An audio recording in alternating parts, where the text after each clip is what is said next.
சத்தியம் பண்ண பிரசாந்த் ப்ரோ இல்ல, அதாவது பாட்டு இறந்து ஒரு ஒரு ஒரு வாரம் 2வது வாரம் மாதிரி இது. அப்பயும் கேட்க தோணும், அது புரியுதா?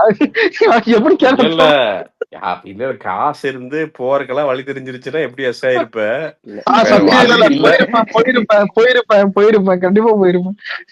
ஆஹ், நாங்கெல்லாம் அப்போ பாத்தீங்கன்னா இந்த இது உங்களுக்கு விளையாடுவோம், ஞாபகம்தா குண்டு இவரு விளையாண்டி. பாண்டியராஜ் படத்துல தகவல் தகவல் சொல்ல சொல்லி அனுப்புவாரு இவரு, காசு கொடுத்து எல்லா படமும் பாத்துட்டு வருவாரு. ஏய், பாண்டியராஜ் அலைஸ் ப்ரோ, உங்களுக்கு செம கோயின்சிடென்ஸ். பாட்டி இறந்தது துப்பாக்கி. பிரணவ் காப்பீடு தானே சொன்னேன். இதுல என்னடா இல்ல ஒரு உண்மையாலுமே ப்ரோ, டேய் எங்க டேய், மறுநாளே ஒரு எங்க நிமிஷம் பாட்டிக்கு இருடா, ஒரு இறந்துட்டாங்க. நிமிஷம். கரெக்டா 12 மணி ப்ரோ. டேய் அலெக்ஸ், உங்க தாத்தா இறந்தது இது சொல்றான். தாத்தாலாம் டேய், எனக்கு நினைவு தெரிஞ்சு தாத்தா இறந்துடுறா, ஏன்டா இப்படி? டேய் இவனே பிரணவே ஆ, என்ன இல்ல எங்க தாத்தா வந்து சின்ன வயசுல இருந்தாரு, ஃபர்ஸ்ட் டைம் பா- படிக்கும்போது. ஏடா, பாட்டி ஏடா, வந்து ஏடா, 2012 ப்ரோ. நான் கூட everything is connected டா. தாத்தாவுக்கு சின்ன வயசுன்னு நினைச்சிட்டேன். தாத்தா சின்ன வயசுல இல்ல, நான் இறந்துட்டாரு. ஃபர்ஸ்ட் டைம் படிக்கும்போது இருந்த எங்க தாத்தா, பாட்டி இறங்கும் போது தான் துப்பாக்கி போய் வந்தா மறுநாள் சரி, அவுட்டு. இல்ல பிரசாந்த் ப்ரோ, ஏதாவது படம் ஏதாவது இக்கட்டான சூழ்நிலை போகாம இருந்தது டேய் யூடியூபர் டேய், ஒரு ஆயிடுவேன் நிமிஷம் ஒரு நிமிஷம் இருடா. துப்பாக்கி வரும்போது தான் நீயே வந்து ஃபர்ஸ்ட் ஸ்டாண்டர்ட் படிச்சிருப்ப. ப்ரோ 5th ப்ரோ, துப்பாக்கி புடிமா சரியா? ஒரு வயசு துப்பாக்கி வந்து ஒரு வயசு அப்பதான் துப்பாக்கி வரும்போது அப்பதான் யூடியூபரா வளர்றோம். ஒரு 2வது ஸ்டெப் 3வது ஸ்டெப் எடுத்து வைக்கிறோம். இங்க சிவன் தியேட்டர்னு திருப்பூர்ல இருக்குது, அங்கதான் பாக்குறேன். சும்மா ஏன்னா என்னன்னா அதுக்கு முன்னாடி என்ன கிளப்பி விட்டானுங்கன்னா, அதுக்கு முந்தின 2 நாள் வந்து பாத்தீங்கன்னா இண்டஸ்ட்ரி அப்படின்ட்டு ஆரம்பிச்சு, இண்டஸ்ட்ரியில பெருசா டாக் இல்ல, படம் சுமார்னு கிளப்பி விட்டுருந்தானுங்க. கிளப்பி விட்டுருந்து அது அதுல வந்து பாத்தீங்கன்னா ஆக்சுவலா ஒரு முஸ்லீம் ஆங்கிள் ஏதோ ஒரு முஸ்லீம் சங்கமோ ஏதோ ஒண்ணு பாத்தீங்கன்னா ஒரு எதிர்ப்பு தெரிஞ்சிருச்சு. அது கூட கொஞ்சம் கிளாரிஃபை இல்ல.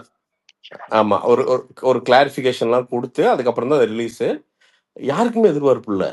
இன்டர்வல்ல பார்த்தா நான் அந்த வைப்பை இது வரைக்கும் நான் வாழ்க்கையில ஃபீல் பண்ணதே இல்ல. சீரியஸா சொல்றேன். நிறைய படம் பார்த்திருக்கேன், பெரிய படம் பார்த்திருக்கோம். அதுக்கப்புறம் மெர்சல்ல ஃபீல் பண்ணேன்னு நினைக்கிறேன். ஆனா அந்த துப்பாக்கியோட வைப், அதாவது இன்டர்வல் சீக்வன்ஸ் முடிச்சுட்டு அது முடிச்சு ஆடியன்ஸ் அப்படியே 2 நிமிஷம் ஒரு மாதிரி ஸ்டன் ஆகி உட்காந்துருந்தானு எல்லாருமே.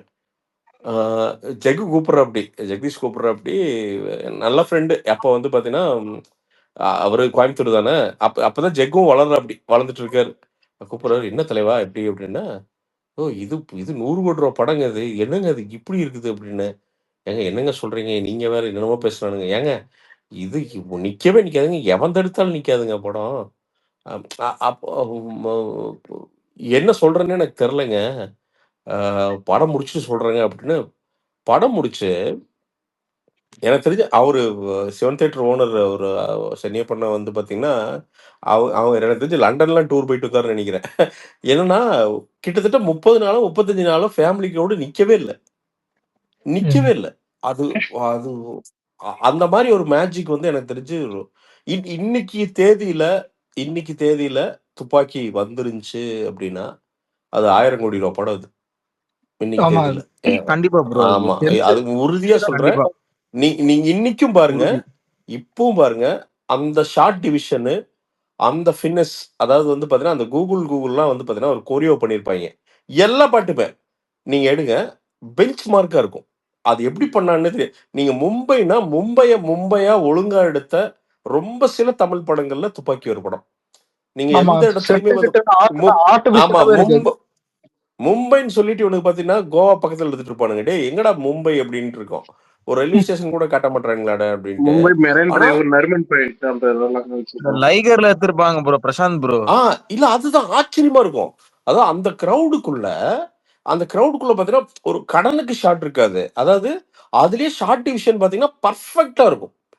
அது நீங்க ஒரு சின்ன ரூமா அந்த ஷார்ட் டிவிஷன் ஆக்சுவலா நீங்க நிறைய பேர் வந்து முதல்வன் அந்த நிறைய படங்கள்லாம் சொல்லுவாங்க எக்ஸாம்பிள். அதாவது ஃபிலிம் மேக்கிங் கத்துக்கணும்னா எந்த படத்தை பாக்குறதுன்னு கேட்பாங்க. என்ன கேட்டா ஒரு கமர்ஷியல் படம் ப்ராப்பரா இன்னைக்கு தேதிக்கு எடுக்கணும் அப்படின்னா அதுக்கு பெஸ்ட் ரெஃபரன்ஸ்ல துப்பாக்கி இருக்கும். நீங்க வந்து ஷார்ட் டிவிஷன் ஒரு ஒரு ஒரு டைரக்டர் ஆகும்னு நீங்க நினைக்கிறீங்க அப்படின்னா ஒரு ஷார்ட் டிவிஷன் எப்படி பண்ணணும், ஒரு ஸ்கிரீன் பிளேவை எப்படி வந்து கரெக்டா விறுவிறுப்பா பிளஸ் கமர்ஷியலா. ஏன்னா அங்க செம்ம மேட்ரு ஒன்று போயிட்டு இருக்கும். ஆனா நடுவில் வந்து பாத்தீங்கன்னா காஜல் அகர்வால் இந்த பொண்ணு பாக்குறது அது அந்த மேட்ரும் இருக்கும். அதை அப்படியே ஐசிங் மாதிரி வச்சிருப்பாரு, கரெக்டா வச்சிருப்பாரு முருகதாஸ். நீங்க எந்த அளவுக்கு படம் சீரியஸா இருக்கோ அந்த அளவுக்கு ஃபன்னாவும் இருக்கும். அதுவும் நடுவுல இருக்கும். அந்த சீரியஸ்னஸ் நடுவுல அப்படி ஃபன் வந்துட்டு அப்படி போகும்.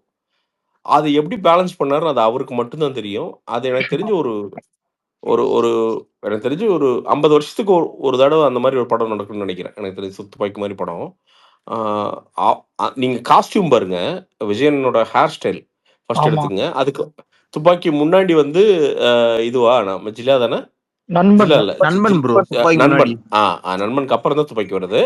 நீங்க பார்த்தீங்கன்னா, கொஞ்சம் வேரியேஷன் இருக்கும். ஆனா ஷார்ப்பா இருக்கும். ஒரு கொஞ்சம் தான் இருக்கும். அந்த தாடி பார்த்தீங்கன்னா, அளவா ஒரு தாடி அது இருக்கிற மாரியே இருக்காது. ஆனா தாடி இருக்கும். நீங்க அந்த காஸ்டியூம் பாருங்க. செம்ம சிம்பிளா இருக்கும். ஆனா கலர் பேலட் வந்து அப்படி ஃபாலோ பண்ணியிருப்பானுங்க. இன்னைக்கு தான் பேசுவானுங்க கலர் பேலட், இந்த பேலட்டுங்குவானுங்க. ஆனா அன்னைக்கே அவ்வளவு ப்ரொஃபஷனலா ஃபாலோ பண்ணியிருப்பாய்ங்க. அது நீங்க நீங்க அதான் சொல்றேனே, அது வந்து எல்லா துப்பாக்கி வந்து எப்படின்னா, முருகதாஸ் கிடையாது. அது ஒரு தமிழ் சினிமால director, assistant director, associate director, costume designer, stunt director அப்படின்னு எல்லா டிபார்ட்மெண்ட்டும் சேர்ந்து ஷார்ப்பா உழைச்சா என்ன ரிசல்ட் கிடைக்கும் அப்படிங்கிறதுக்கு துப்பாக்கி ஒரு எக்ஸாம்பிள்ங்க. அது எப்பவுமே ஒரு எக்ஸாம்பிளா தான் இருக்கும். கூலர்ஸ் கூட அப்போ ட்ரெண்ட் ஆச்சு ப்ரோ. அதே மாதிரி பிரதர் கூலர்ஸ்லாம். கிட்டத்தட்ட 15 வருஷம் திருப்பி ரிப்பீட் வேல்யூ இருக்கிற ஒரே படம் துப்பாக்கி பிரதர். விஜய் டிவில என்னைக்கு போட்டாலும் ஒரு 2 சீன் பார்க்காம நீங்க நகர முடியாது. ஆனா அட்லீஸ்ட் 2 சீனாவது. இல்ல, அவன்கிட்ட ஏன்டா கொடுத்தோன்னு இந்த கும்கி படத்துக்கு அடுத்து துப்பாக்கி தான் போட்டு பேச்ச படம் இல்ல தான். அதுவும் இப்ப எங்க அம்மா இன்னைக்கு கில்லி போட்டாலும் எங்க அம்மா உட்காந்து பார்க்கும். நான் ஆமா. கேட்பேன் என்ன பண்ண அட ஜோக்கா இருக்கு உனக்கு தெரியாது நல்ல படம் அப்படிங்க எங்க அம்மா. ஸோ அது அது என்ன மேஜிக்னு தெரியாது. அந்த மாதிரி ஒரு துப்பாக்கி வந்து ஒரு மேஜிக். விஜய் டிவி அதான் bro, விஜய் ஏன் டிவிக்காரங்க வந்து அவ்வளவு மதிக்கிறாங்க அப்படின்னா அதனால தான் பிரதர். சும்மா மெரிட் இல்லாமலாம் ஒருத்தன் வந்து பாத்தீங்கன்னா அவ்வளவு பெரிய உச்சாணி கொம்புல வந்து இன்னைக்கு மீடியாவும் சரி மக்களும் சரி உட்கார வைக்க மாட்டாங்க பிரதர். அவர் அவ்வளவு காசு பண்ணி கொடுத்துருக்காருங்க உங்களுக்கு எல்லாத்துக்கும். டிவிக்கு பண்ணி கொடுத்துருக்காரு, தியேட்டர்களுக்கு பண்ணி கொடுத்துருக்காரு, டிஸ்ட்ரிபியூட்டருக்கு பண்ணி கொடுத்துருக்காரு. நான் அதை சொல்ற மாதிரிங்களா, அந்த அவங்க திருப்பூர்ல ஒரு தியேட்டர் அவர் வந்து ஒரு வருஷமே ஜாலியா இருந்தார். துப்பாக்கி வந்ததுக்கு அப்புறம் ஒரு ஆனா வருஷமே ஒரு ஜாலியா இருந்தார். நிமிஷம் அந்த கலெக்ஷன் பண்ணி எனக்கு கொடுத்துச்சு. ஆனா ஒரு நிமிஷம் எனக்கு வந்து தளபதி நடிச்ச படத்துலயே எனக்கு ஸ்பெஷல் இப்போ வரைக்கும் துப்பாக்கி தான் வைக்கலாம். அது நம்ம அலெக்சிட்லாம் சொல்லியிருப்பேன். ஏன்னா அந்த டவுன்ஃபால்ல எல்லாத்துலயுமே பாத்தீங்கன்னா அந்த டைம்லயே கூடயே இதா இருந்தோம். ஸோ அந்த அந்த படம் பார்க்கும்போது அந்த கிளைமேக்ஸ் வந்து நெகட்டிவ் கிளைமேக்ஸ். அந்த ஆர்மி மேன் எல்லாம் பாத்தீங்கன்னா அந்த பிசிக்கலி சேலஞ்சு இருப்பாங்க பாத்தீங்களா அந்த இவங்கள்ல அவங்க எல்லாம் போய் பார்க்கும்போது சரி இது ஒரு நெகட்டிவ் கிளைமேக்ஸ் போல ஒரு மாதிரி இறந்துருவாரு போலன்னு அப்படிலாம் பாத்தீங்கன்னா ஒரு மாதிரி இதுவா இருந்துச்சு. ஏன்னா படம் ரொம்ப நம்ம இதுவா இன்னைக்கு பார்ப்போம். அமரனுக்கு என்ன நடக்குதோ இன்னைக்கு துப்பாக்கி வந்துருந்துச்சுன்னா இன்னைக்கு எப்படி ஆர்மில வந்து குரூப்பா பாக்குறாங்களோ அதே மேட்டர் துப்பாக்கி நடந்திருக்கும். ஏன்னா அன்னைக்கு ஒரு விசிபிலிட்டியும் கிடையாது நண்பா. இந்த மாதிரி சோசியல் மீடியா எந்த கான்செப்டுமே கிடையாது. ஐ திங்க் 2012 தானே 12-13 12 தான், 12 தான். 12 ப்ரோ. 12 தீபாவளி தான். 2012 அதாவது நவம்பர் 14 ஐ திங்க். இல்ல 14 கிடையாதுங்க. 14 இல்ல 14 வந்து ரொம்ப ஜாஸ்தியா 11 சொல்றீங்க. நினைக்கிறேன். 11 நவம்பர் 11. இல்ல 11 நவம்பர் கரெக்ட் கரெக்ட். 2011 ம். ஆஹா, 12 ப்ரோ. 2012. அதாவது நவம்பர் மாசம். 2012 நவம்பர் 11ங்கிறப்போ நீங்க அன்னைக்கு வந்து ஸ்மார்ட் போனே எல்லார் கையிலயும் வரல. நீங்க ஃபர்கெட் அபவுட் ஆன்லைன் சோஷியல் மீடியால விட்டுருங்க. ஸ்மார்ட் போனே அவங்ககிட்ட இல்ல. 2014க்கு அப்புறம் டேட்டா சீப் ஆகி இன்னொன்னு bro, அப்ப ஸ்மார்ட் போன்லாம் வந்து இந்த BlackBerry போன்லாம் செம ஃபேமஸா இருந்தது அந்த டைம்ல. அப்போ அதான் பிளாக்பெரி வச்சுட்டு இருப்பானுங்க எல்லாம். போன் மெசேஜ் பண்ணுவானுங்க. பிளாக்பெரி வச்சிருந்தானா அவன் அப்படியே திரும்பி பாப்பா எல்லாரும் ஆஹா என்னடா என்னமோ வச்சிருக்காண்டா அப்படின்ட்டு. இப்பெல்லாம் ஐபோன் வச்சிருந்தா கூட மதிக்கிறது இல்ல. ஐபோனா சரி என்ன இப்ப இல்ல தலைவா இது அப்படி இல்ல. இது எல்லாமே கருவிதான் பிரதர். அதாவது அறுக்க மாட்டாதவன் இடுப்புல 1000 கருக்கருவாள்னு ஒரு எங்க ஊர்ல பழமொழி ஒன்று இருக்குது. அறுக்க தெரியாதவன் இடுப்புல 1000 கருக்கருவாள்னு ஒரு இது இருக்குது. என்னன்னா உனக்கு அறுக்க தெரிஞ்சா ஒரு மொக்க 15,000 ரூபாய் போனை வச்சுட்டு உன்னால மாசம் வந்து 3 லட்சம் ரூபாய் சம்பாதிக்க முடியும். இதை வந்து நான் சும்மா வந்து வாய் வார்த்தையா அடிச்சு விடல. எனக்கு ஒரு பையனை தெரியும். அவனோட பேஸ் வந்து பொள்ளாச்சி. அவன் வந்து எனக்கு தெரிஞ்சு 2016-17 இந்த சோசியல் மீடியாக்குள்ள வர்றான். இன்ஸ்டாகிராம்ல ஒரு வேலையை ஆரம்பிக்கிறான். அவன் இன்னைக்கு வரைக்கும் எனக்கு தெரிஞ்ச ஒரு 25,000 போன் தான் வச்சிருக்கான்னு நினைக்கிறேன். இன்ஸ்டாகிராம்ல அப்படியே வந்து பாத்தீங்கன்னா ஒவ்வொரு பேஜஸா உள்ள பிடிச்சு ஆர்கனைஸ் பண்ணி கிட்டத்தட்ட ஒரு 300-400 பேஜ் ஆர்கனைஸ் பண்ணி நீங்க ஒரு பிராண்ட் கொடுத்தீங்க அப்படின்னா இன்ஸ்டாகிராம்ல ஆர்கானிக்கா ப்ரொமோட் பண்ணி தருவான். ஒரு ப்ரொமோஷனுக்கு ஈஸியா 2 to 3 லட்சம் ரூபா அந்த பிராண்ட் வந்து அவனுக்கு தருது. அதுல அவனுக்கு நிக்கிறது 50 to 70,000 ரூபா அசால்ட்டா அவனுக்கு நிக்குது. ஓ. அவன் வந்து சும்மா ஒரு குக்கிராமத்துல பொள்ளாச்சியில உட்காந்துட்டு 2 to 3 லட்சம் ரூபா பண்ணிட்டு இருக்கிறான். இங்க என்னன்னா நாம இங்க வச்சுக்கிட்டு உட்காந்துட்டு பூஜா ஹெக்டே இன்னைக்கு என்ன பிக்சர் போட்டிருக்கிறாங்க, மாளவிகா மோகன் என்ன போட்டிருக்கிறாங்க பாத்தீங்களா அப்படின்ட்டு வந்து அப்ப நீங்களும் பாத்துருக்கீங்க. இது ஐயோ அக்கா இது நல்லா எல்லாரும் இருக்கா கில்லு. பண்றதாயா. பட் நான் திருப்பி சொல்றேன், எவன் பண்ணல, எல்லாரும் பண்றதுதான். இதுலயா இல்ல ஒரு நிமிஷம் இல்ல பிரசாந்த் ப்ரோ, சத்தியமா நான் உங்களுக்கு சொல்லணும்னு சொல்ல, குரூப்ல இந்த ஸ்பேஸுக்கு முன்னாடி ஆலியா பட்டை பத்தி பேசியிருந்தோம். அதான் நான் சொல்றேன் நானு. என்னன்னா விக்னேஸ்வர சொல்றேன், ஆமாடா நீ ஆலியா பட்டை பத்தி என்ன பேசியிருப்பீங்கன்னு வந்து எனக்கு நேத்துனா போட்டோ ஷூட் போட்டோ ஷூட்டுக்கு வந்து டிஎல்ல வந்து ஆக்குபை பண்ணது அவங்கதான். அந்த ஏதோ இல்ல அதுதான் சொல்றேன். என்னன்னா இந்த போனுங்கிறது ஒரு மிகப்பெரிய கருவி. நான் சும்மா அட்வைஸா சொல்றேன்னு நினைக்காதீங்க. அந்த 20 to 30 மட்டும் விட்டுறாதீங்கய்யா. நான் அதை மட்டும் தான் உங்ககிட்ட ரெக்வஸ்டா வச்சுக்கிறேன். இந்த 20 to 30 வயசை மட்டும் விட்டுறாதீங்க. எப்படியாவது பிடிச்சி என்ன வேணா பண்ணுங்க, என்னவோ குட்டிக்கரணம் போடுங்க. ஆனா 30 வயசு முடியிறப்ப மாசம் 1 லட்சம் ரூபாய்க்கு வந்துருங்க. என்னவோ பண்ணுங்க, 1 லட்சம் ரூபாய்க்கு வந்துருங்க. ஏன் அதை சொல்றேன்னா, அது வரல அப்படின்னா தலைவா எல்லாமே லேட் ஆகி போயிருங்க. இருக்கும் நீங்க 30ல தான் வயசு ஆரம்பிக்கிறீங்க அப்படின்னா வாழ்க்கை செட்டில் அவருக்கு 50 ஆயிருங்க. அப்புறம் நீங்க குழந்தையெல்லாம் வந்து பாத்தீங்கன்னா 40ல தான் பிறக்கும். அப்புறம் வந்து பாத்தீங்கன்னா நாம குழந்தை 10வது போகும்போது நாம இங்க சுகர் மாத்திரை போட்டு கைத்தடி ஊனிட்டு கட்டில படுத்துட்டு இருப்போம். அது நைனான்னு கூப்பிடுறதா தாத்தான்னு கூப்பிடுறதான்னு டவுட்ல போகும் குழந்தை. இதெல்லாம் நடந்திருக்கு, நிறைய பேர்த்துக்கு நடக்குது. சொல்ல போனா இப்ப எனக்கு நடக்கும். நான் மத்தவங்களை ஏன் போய் பேசிட்டு இருக்கிறேன், நான் என்ன பேசுறேன் நானு. ஸோ அதெல்லாம் பாதிக்கப்பட்ட ஆள் நான். ஏன்னா அந்த 20 to 30 நான் வேஸ்ட் பண்ணேன். நான் அந்த டைமை வேஸ்ட் பண்ணேன். நான் காசு பண்ண தெரியாம வேஸ்ட் பண்ணேன் இங்க. அதனால எப்படியா காசு பண்ணுங்க. ஏன்னா பேங்க் பேலன்ஸ் மட்டும் தான் பேசுங்க, வேற எதுவுமே பேசாது. இல்ல இதுல விக்னேஷ் ப்ரோ கொஞ்சம் டிஃபரெண்ட், எல்லாமே இருக்குது. ஆனா அதான் கல்யாணம் வேணான்னு சிங்கிளா மாசா இருக்காரு. எல்லாரும் செட்டில் அது கல்யாணங்கிறது இல்ல கல்யாணங்கிறது கடவுள் கொடுக்குற வர தலைவா. அது வந்து நீங்க அப்படி வந்து கல்யாணம் வேண்டாம்னு சொன்னவங்க 2 பொட்டாட்டி கட்டிட்டு சுத்திட்டு இருந்தவங்க நிறைய பேர் இருக்கான். சத்தியமா சொல்றேன். ஐயோ வேணான்ல வராது.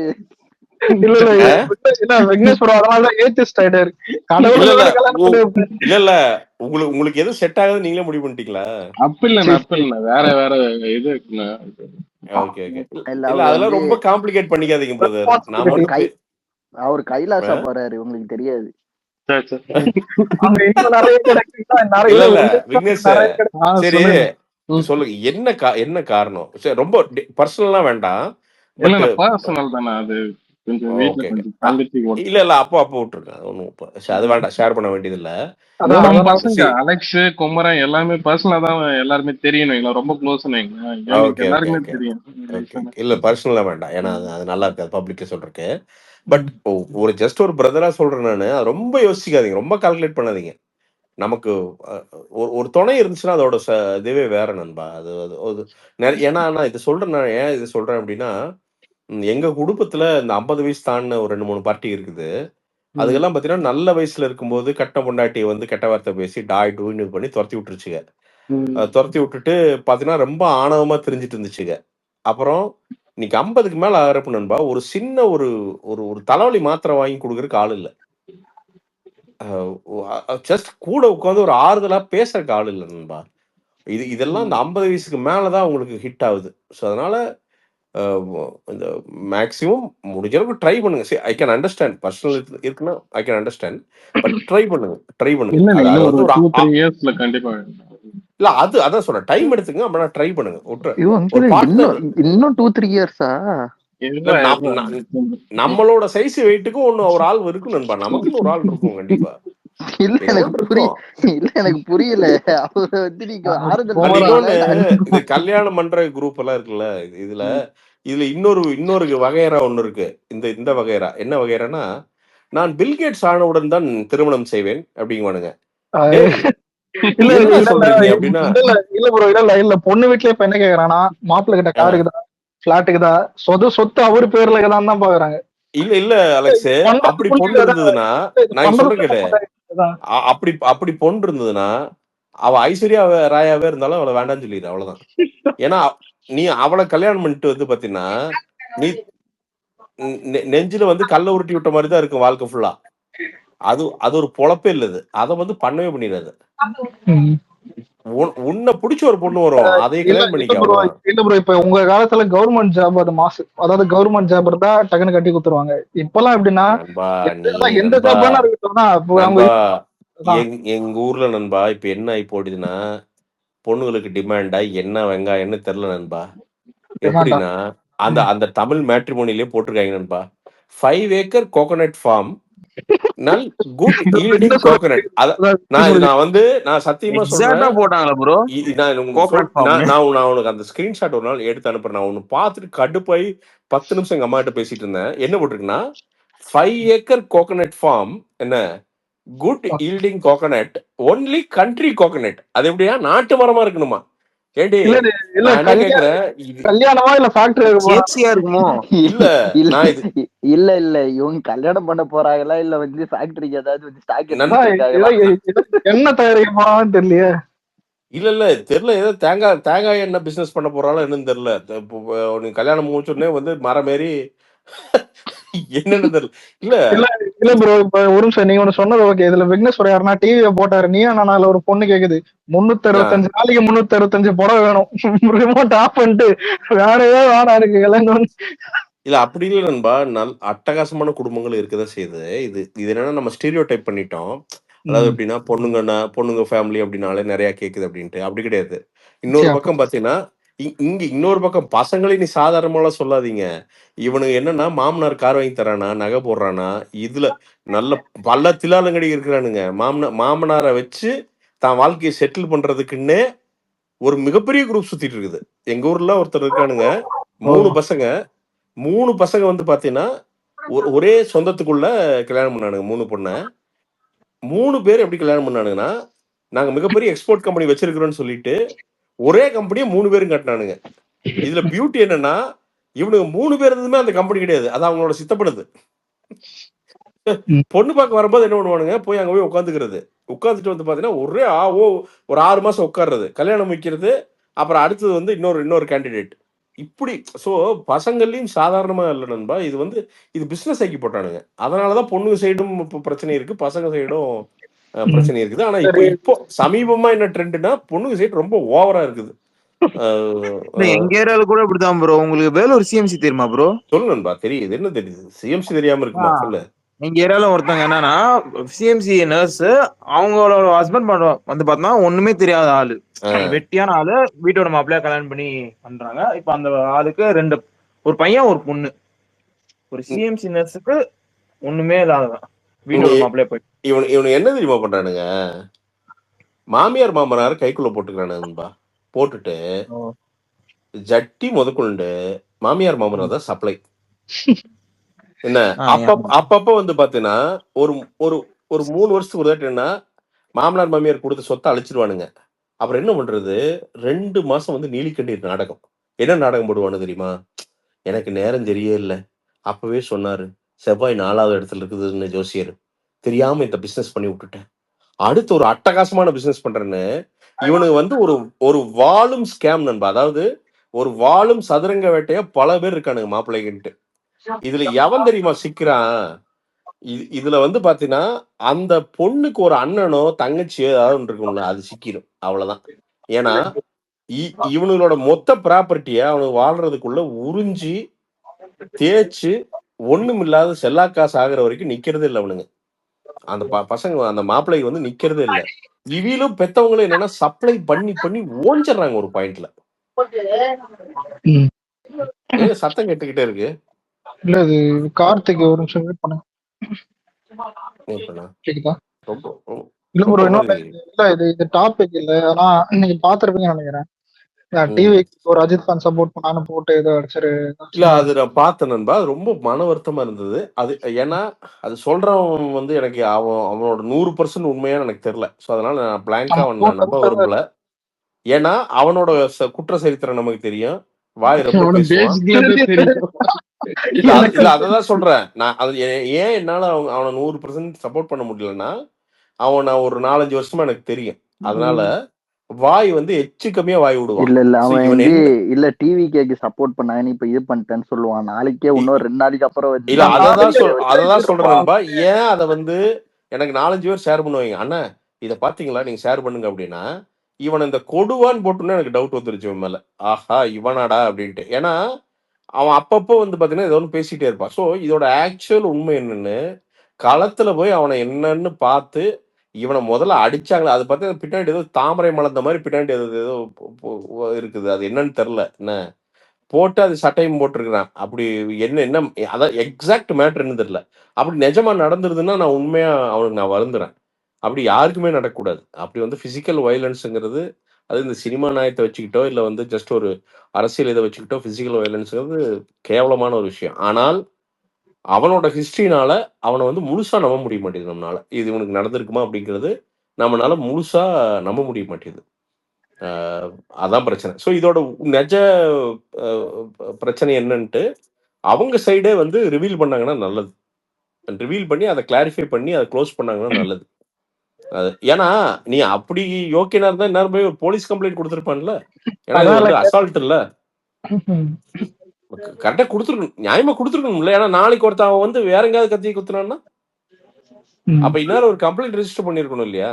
அப்போ இதுல வந்து என்னன்னா உங்களைய என்னையெல்லாம் பாடக்கையாக்கிறதுக்கு ரெடி ஆகிற ஆளு. இப்ப நாம பேசிட்டு நாம தலைமுடியை பிடிச்சி சண்டை போடணும். நான் வேற மொட்டையை அடிச்சிருக்கிறேன், தலைமுடி பிடிக்கிறதுக்கு முடியல எனக்கு. அதனால இல்ல சொல்றேன். ஸோ அதனால திடீர்னு உணர்ச்சி வசப்பட்டு அதுல எதுவும் பேச முடியல. வேற யாராவது இருந்தா கூட பேசலாம். அவனோட இதுல நம்ம பேச முடிய மாட்டேங்குது. நானே அதான் எங்க ஃபேன்ஸ் கிட்ட தான் சொன்னேன். இதுக்கெல்லாம் போய் இறக்கப்பட்டு இருக்காதீங்க, மூடியின் வேடிக்கை மட்டும் பாருங்க. இல்ல அதான் சொல்றேன் நான். ஏன்னா இது சொல்றேனே, இது யார் பண்ணாங்கன்னா அவன் தான் வாயில சொல்றானே தவிர அவங்க அம்மா பேசல அந்த வீடியோல, அவங்க அப்பா பேசல, அவங்க சொந்தக்காரங்க யாரும் பேசல.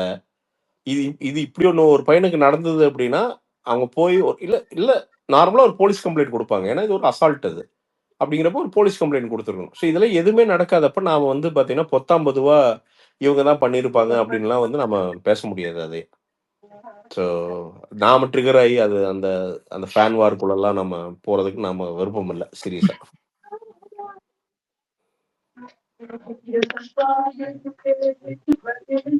ஆமா. ஸோ அதான் அண்ட் அவ்வளவுதான் நண்பர்களே. என்னைய டிஸ்டர்ப் ஆயிட்டே இருக்கு, என்னைய பிரச்சனை? அலெக்ஸ் உன்னோடதா? உன்னோட ஸ்பீக்கரா? ஒரு நிமிஷம்.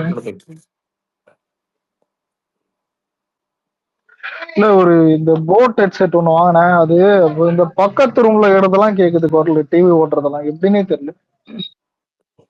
அதான் எங்கெங்கயோ நார்மலா வந்து இதுக்கு ஆப்போசிட் தான் நடக்கணும். அதாவது பக்கத்துல இருக்கிறது கூட கேட்காம இருக்கிறது ஹெட்செட். இது பக்கத்துல எதுல ஒரு ஆப்ஷன் ஏதோ ஒண்ணு இருக்குன்னு நினைக்கிறேன். எவனோ இன்ஜினியரிங் மாத்தி பண்ணிட்டா இல்ல நீ ஏதோ ஆப்ஷன் மாத்தி வச்சுட்ட. இல்ல எனக்கு தெரிஞ்சு நிறைய டைம் ஃபீல் பண்ணிருக்கேன். கம்மியா தான் இருக்கும் டிவி வால்யூம், ஆனா இங்கே கேக்குது. அதான் எப்படின்னு.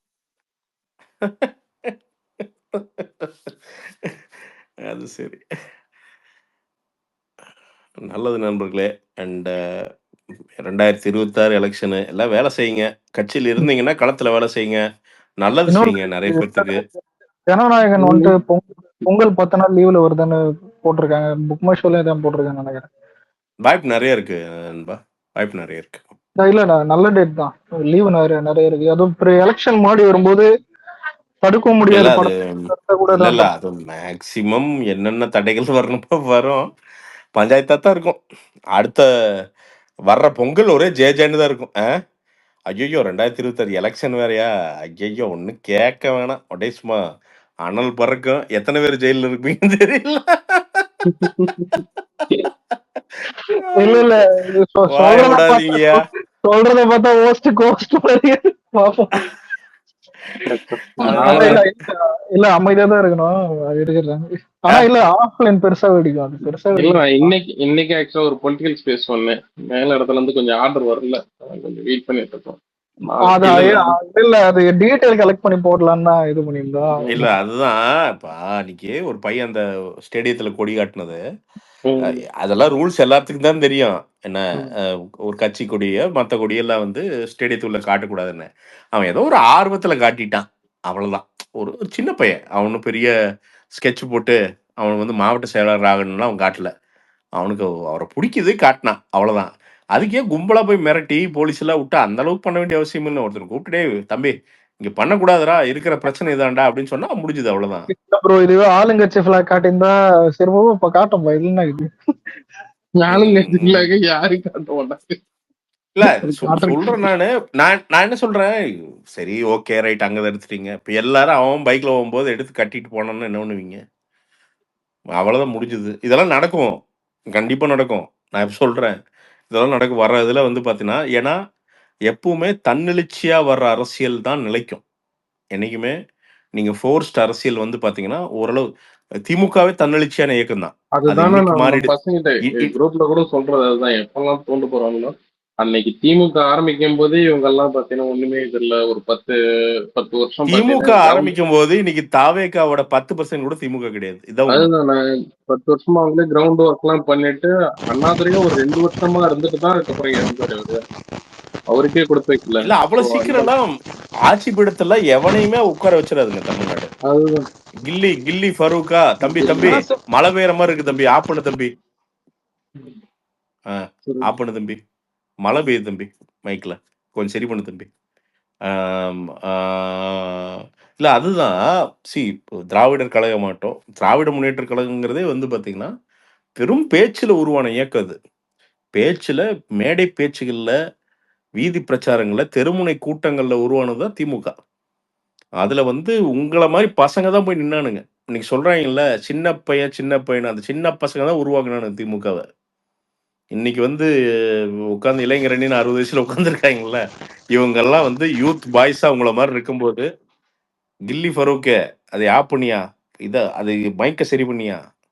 ஹிஸ்டரி ஆம், கேள்விப்பட்டேன். அப்போ வந்து யங்ஸ்டர் வந்து டிஎம்கே ஆரம்பிக்கும் போது கிட்டத்தட்ட 200 பேர் என்னமோ அந்த டைம்ல வந்து அபிஷியலாவே அவங்க வந்து இறந்திருக்காங்க. அந்த போராட்டம், தீக்குளிப்பு, அந்த போராட்டம், ரயில் மறியல், நண்பா அன்னைக்கெல்லாம் மொழிப்போர். திமுக ஃபயர் நண்பா. நண்பா அன்னைக்கெல்லாம் மொழிப்போர்லாம் அதெல்லாம் இருக்குல்ல. நேரா நிப்பாய்ங்க நண்பா. உயிர பத்திலாம் பயப்பட மாட்டாங்க நண்பா. அன்னைக்கெல்லாம் கொள்கைக்காண்டி வாழ்ந்து மறைந்த போராடிய ஒரு இயக்கம் நண்பா திமுக. அதெல்லாம் அந்த திமுகவெல்லாம் இருந்ததுன்னா, இன்னைக்கு இல்லண்ணா தமிழ்நாட்டுக்கு வந்து அத அதுதானே விட ஒரு அதுதானே இன்னைக்கு பேஸ். அந்த ஒரு ஃபவுண்டேஷன்ல தானே இன்னைக்கு இல்ல போட்டு கோட்டை கட்டிட்டு இல்ல இருக்கு. அது ப்ரோ, உண்ம. இல்ல அந்த புதுசா அந்த இல்ல திமுக பிரசாந்த் வந்து ப்ரோ, அவங்க அந்த அப்பெல்லாம் திமுக போராடினாங்க. இப்ப அவங்க ம். குடும்பம் எல்லாம் என்ன பண்ணுது? எல்லாம் இருக்காங்கயா. அப்படி ஆஹ் இல்ல அதான் சொல்றேனே. குடும்பத்தை வாழ வைக்கல. இரு என்னங்க இது? இரு குமாரு. அப்படியெல்லாம் சொல்ல முடியாது. அது நீ நல்லா தெரிஞ்சுக்க. இதுல எல்லாத்துலயும் 7 லேயர் இருக்குது. ஒரு லேயர் கிடையாது. நீ இத நல்லா புரிஞ்சுக்கணும். அதுல உண்மையாலுமே போராடி தியாகம் பண்ணவங்களுக்கு திமுக நிஜமாலுமே சப்போர்ட் பண்ணியிருக்குது. நெறைய பேர்த்த கை ஒதுக்கி விட்டுருக்கு. நெறைய பேர் அதுல வந்து பார்த்தீங்கன்னா, மாவட்ட செயலாளர் ஆயிருக்காங்க. இதுவும் நடந்திருக்குது. ஆனா அதே சமயம் நெறைய மூத்த ஆட்கள் வந்து வளராமயும் போயிருக்காங்க. இந்த 2மே நடந்திருக்குது. இதுதான் உண்ம. உண்மை இதுதான். நாம உண்மைய பேசுவோம். இன்னொன்னு நான் ஆனஸ்டா வந்து இல்லண்ணே, பார்த்தீங்கன்னா, ஒரு ஆனஸ்டா ஒத்துக்க போனா ம், இதே ம், இந்திய எதிர்ப்பு போராட்டம் இதெல்லாம் பாத்தீங்கன்னா வைகோ, அதான் ம். வைகோ அவர்கள்லாம் பாத்தீங்கன்னா சென்னை லா காலேஜ்லயே அப்பயே பாத்தீங்கன்னா ஹரஸ்லாம் ஆயிருக்காங்க. ரொம்ப அவங்க பெரிய போராட்டம் எல்லாம் ஆமாமா. முன்னெடுத்திருக்காங்க. நீங்க ஆனா இல்லைங்கண்ணா, திருச்சி சிவா ஆமாண்ணா இவரு ம், நடராஜன், இவரு சசிகலா வீட்டுக்காரு, அவரு எல்லாமே படிச்சேண்ணா. ஆனா ம், மேட்ரு என்னன்னா ம், இவரு வந்து பாத்தீங்கன்னா ஒரு கட்டத்துல வளர்ந்து வரும்போது இதே வைகோ அவர்கள் வளர்ந்து வரும்போது பாத்தீங்கன்னா கலைஞரே எட்ட தள்ளி இல்லைங்களா? சோ அந்த மாதிரி பாத்தீங்கன்னா ஒரு ம். கட்டத்துக்கு மேல அவங்க மட்டும்தான் அந்த சுயநலம் மட்டும்தான் வரும்போது அதுதானே இங்க பிரச்சனையே ஆகுது. அப்போ வந்து அந்த இதுவே. இல்ல அதுதாங்க. நீங்க வந்து 80கள், 70கள் திமுக வந்து இன்னைக்கு வந்து தமிழ்நாட்ட ஆண்டுச்சுன்னா, இங்க யாருமே வந்து சொல்லப்போனா விஜய் அண்ணன் முதற்கொண்டு யாருமே மாற்று அரசியல் தேவைன்னே யோசிக்க ஆமா, மாட்டாங்க வந்திருக்க முதல்ல. வேண்டிய அவசியமே இருக்காது. எல்லாம் அவங்கவங்க போதியா, ஐயோ! அது ப்ரோ நல்ல இல்ல கட்சி இல்ல ஆகுதுயா இல்ல போயா போயிட்டு. உண்மையில ஸ்டார்டிங் பீரியட்ல நான் அது யோசிச்சேன். விஜய் அதான் கட்சி ஆரம்பிக்க போறேன்னு சொல்லும் போதே என் மைண்டே தோணுதுன்னா இவனுங்க ஒழுங்கா இருந்திருக்கலாமே தான் இருந்தது சத்தியமா. இந்த ஆள் எதுக்கு வரப்போகுதுன்னு வராமலே இருந்திருக்கலாம், தான் நிம்மதியா இருந்திருக்கலாம். இல்லங்க இன்னொரு விஷயம் நல்லா தெரிஞ்சுக்கங்க ப்ரோ. இன்னொன்னு எனக்கு இந்த ஸ்டேட் கவர்ன்மெண்ட்ஸ்ல விட பயமா இருக்கிறது, இந்த சென்ட்ரல் கவர்ன்மெண்ட் நினைச்சா தான் இன்னும் பயமா இருக்கு பிரதர். ஏன்னா, ஃபர்கெட் அபவுட் இந்த இந்த இந்த மத பிரச்சனை இதெல்லாம் கூட விட்டுருங்க. இன்னைக்கு என்ன பண்ணியிருக்கானுன்னு பாருங்க. இன்னைக்கு ஒரு தெரிஞ்சவங்க சொன்னாங்க. எனக்கு பெருசா நம்ம ஃபினான்ஸ் எல்லாம் தெரியாது. இன்னைக்கு வந்து பாத்தீங்கன்னா நிறைய வந்து ஃபண்ட் வந்து லிக்விடேட் பண்றானுங்க. டாலர் வந்து நிறைய விற்கிறானுங்க. இன்னைக்கு ரிசர்வ் பேங்க் வந்து விக்குது. எதுக்கு விக்குதுன்னா இந்த ரூபா வந்து இன்னும் கீழே தரமட்டத்துக்கு போகக்கூடாது அப்படின்ட்டு வந்து விற்கிறானுங்க. அப்ப என்னன்னா இங்க எதையுமே உனக்கு சரி பண்ணல, பாலிசியில சரி பண்ணல, ஏதோ வித்து சரி பண்றானுங்க, அவ்வளவுதான். அப்ப வெளியில இருந்து முதலீடு வர்றவன் எவனுக்குமே நம்ம நாட்டு மேல நம்பிக்கை இல்ல. ஆனா இன்னும் அந்த முதலீட்டுல வெளியே கேள்விப்பட்டு இருக்கேன். நான் அந்த அளவுக்கு நான் மிரண்டேன். எனக்கு எக்கனாமிக்ஸ் நான் உண்மையாலுமே ஆடிட்டர் தெரிஞ்சவங்க கிட்ட கேட்டு இருக்கேன். மறுபடியும் எக்கனாமிக் வந்து பில்ட் பண்றதுக்கும் சரி, நம்மளோட கரன்சி உயரத்துக்கும் சரி, தற்சார்பு பொருளாதாரம் ஒண்ணு மட்டும்தான் இது என்ன சொல்றது ஒரே ஒரு தீர்வுன்ற மாதிரி. ஆனா இல்லைங்க, இதை மட்டும் சொல்லிடுறேன் இல்லையா, இன்னைக்கு ஏர்போர்ட் வருதுன்னு சொல்லிட்டு இந்த இடத்துல ஒரு விவசாயம் ஒண்ணு அழியுது பாத்தீங்களா. இது வந்து தமிழ்நாட்டோட விவசாயத்துல வந்து 20% தான் கான்ட்ரிபியூட் பண்ணுது. ஓகேங்களா. அதுல தண்ணியில இருந்து எல்லாமே பாத்தீங்கன்னா இது தண்ணி பாத்தீங்கன்னா ஒரு 15% வந்து தமிழ்நாட்டுல வந்து இதை கான்ட்ரிபியூட் பண்ணுது இல்லைங்களா. சோ இதெல்லாம் வச்சுட்டு ஆல்ரெடி சீமான் சொல்ற மாதிரிதான் இருக்கும் இல்லைங்களா. இது தக்காளி வந்து பாத்தீங்கன்னா பாகிஸ்தான்ல இருந்து வருது, வெங்காயம் பாத்தீங்கன்னா பங்களாதேஷ்ல இருந்து வருது. சோ இந்த மாதிரி வாங்க போய் அவங்க வந்து பாத்தீங்கன்னா அதுக்கு அந்நிய செலவணி அந்த கரன்சியை கொண்டு வர்றதுக்கு அதுக்கு பாத்தீங்கன்னா இப்படிதான் பாத்தீங்கன்னா நம்மளோட ஒரு இதுவே போகுதுன்னு இல்லை. நம்மளோட எக்கனாமி வந்து வீக் ஆகுறது. நம்ம இவ்வளவு ஜிஎஸ்டி போட்டு இவ்வளவு வரி வாங்கினாலும் நமக்கு வந்து தற்சார்பு சுயசார்பு இல்லாதனால்தான் அந்த எக்கனாமியே மறுபடியும் திரும்ப அது வீக் ஆகுது. இல்ல அது நீங்க கண்டிப்பா நான் அது சுத்தமான உண்மை விக்னேஷ். ஏன்னா ஒரு மாசத்துக்கு ஏவரேஜா காய்கறிக்கான செலவு 5000 ரூபாய் ஆகுமா ஒரு குடும்பத்துல? கண்டிப்பா இருக்கும். 5000 ரூபாய் ஆகுது இல்லைங்களா. அரிசிக்கு ஒரு இன்னொரு 2000 ரூபாய்ங்க. ஒரு 2000 ரூபாயில முடியாது, ஒரு 1000 ரூபாய் வேணுங்களா? ஒரு பேசிக் ஒரு வீட்டுல வந்து ப்ரோ நான் கேட்கிறேன், ஒரு 4 மெம்பர் வீட்டுல இந்த சாப்பாட்டு செலவு மட்டும் என்ன ஆகும் ப்ரோ? அதை உருவாக்குறதுக்கு என்ன செலவாகும்? ஒரு 20000 ரூபாய் ஆகாது? வேலையே ஆகும். விலைவாசி 20000 பத்தாது இல்லைங்களா? வேலையே ஆகும். அது எனக்கு தெரிஞ்சது இல்ல. இதுல வேற எக்ஸ்ட்ரா பால் விலை எல்லாம் சேர்த்தா இன்னும் அதிகமா இருக்கும் ப்ரோ.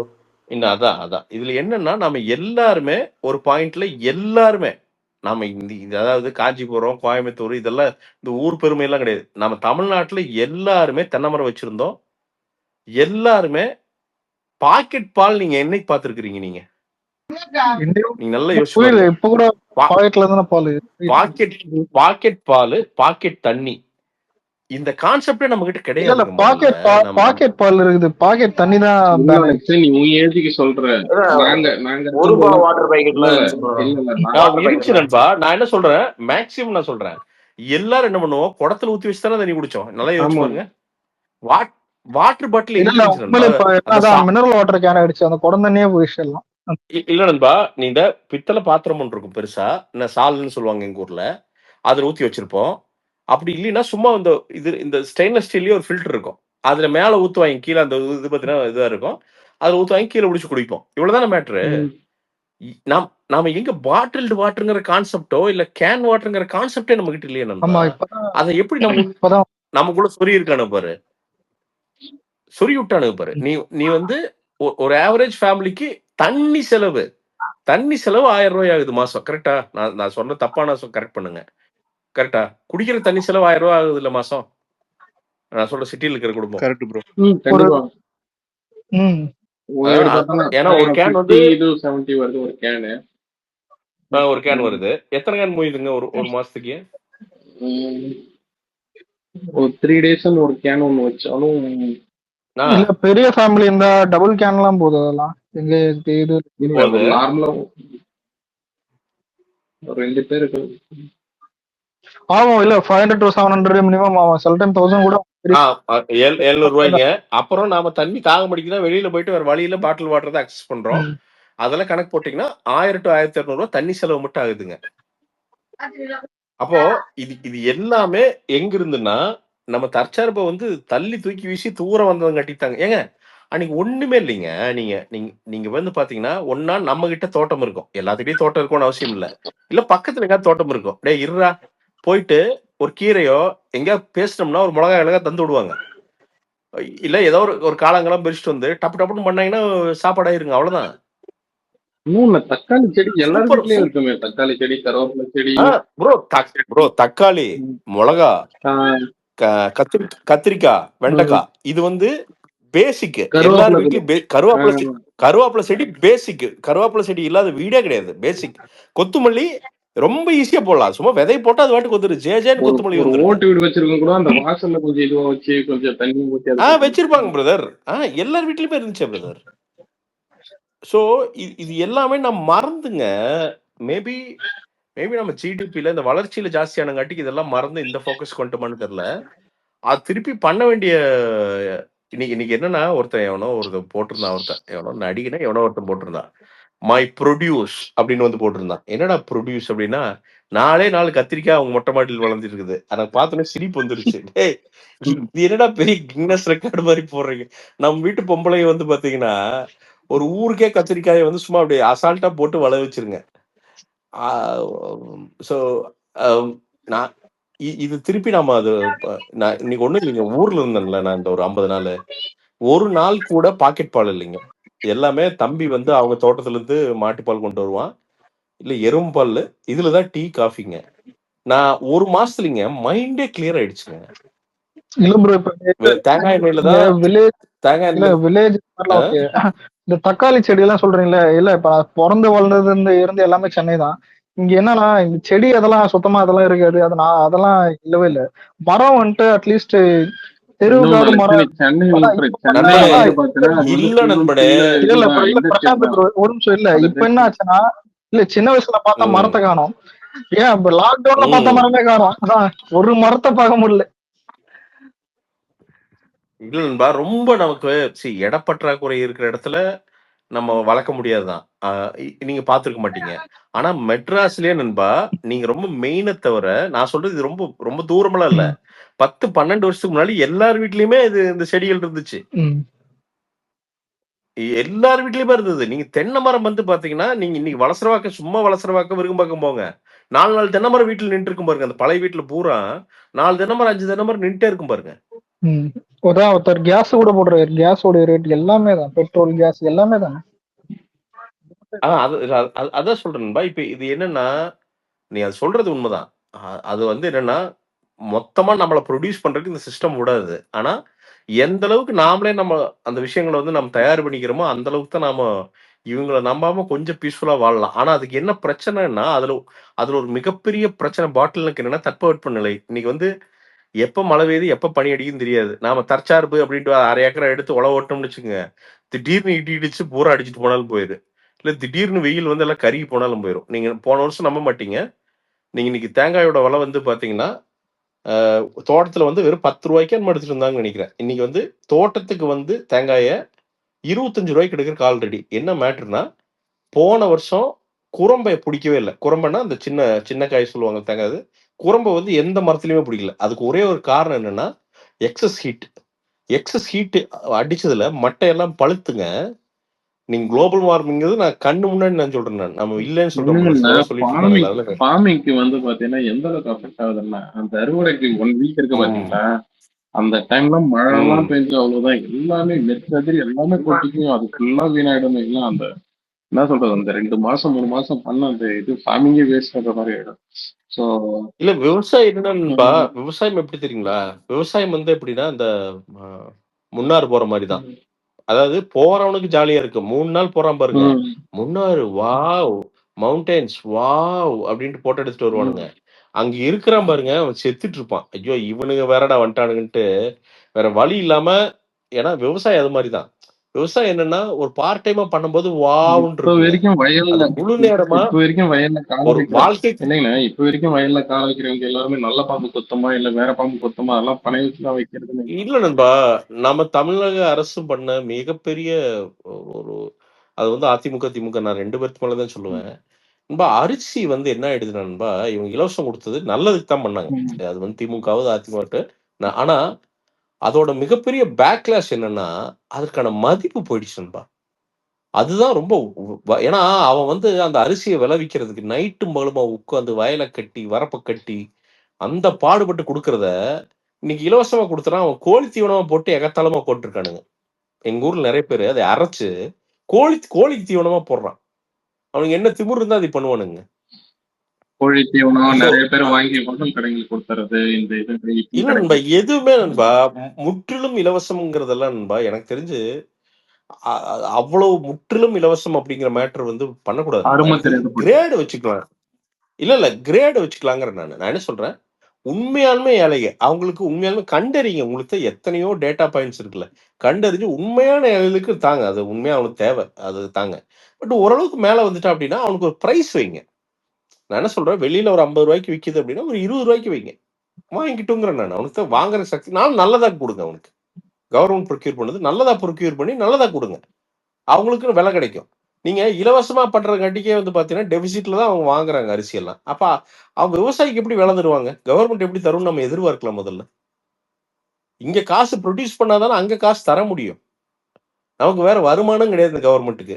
இந்த கவர்மெண்ட் என்ன அப்படி என்ன ஏதாவது சிறிது கூடுதல் தொழில்களை வந்து சப்போர்ட் பண்ணுச்சா, இல்ல ஏதாவது பண்ணுச்சான்னா பண்ணும். டிவிக்காண்டி பண்ணும்.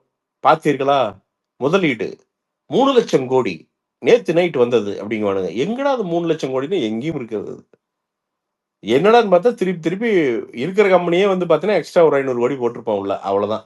அதை இங்க ஊதி பெருசாக்கி இது இந்த சாதனை செய்தோம் இந்த 20-30 வருஷமா இது சொல்லிட்டு இருக்காங்க. பட் நிஜமா ஆன் கிரவுண்ட் நடக்குது அப்படின்னு பாத்தீங்கன்னா நடக்குது இல்லைங்களா.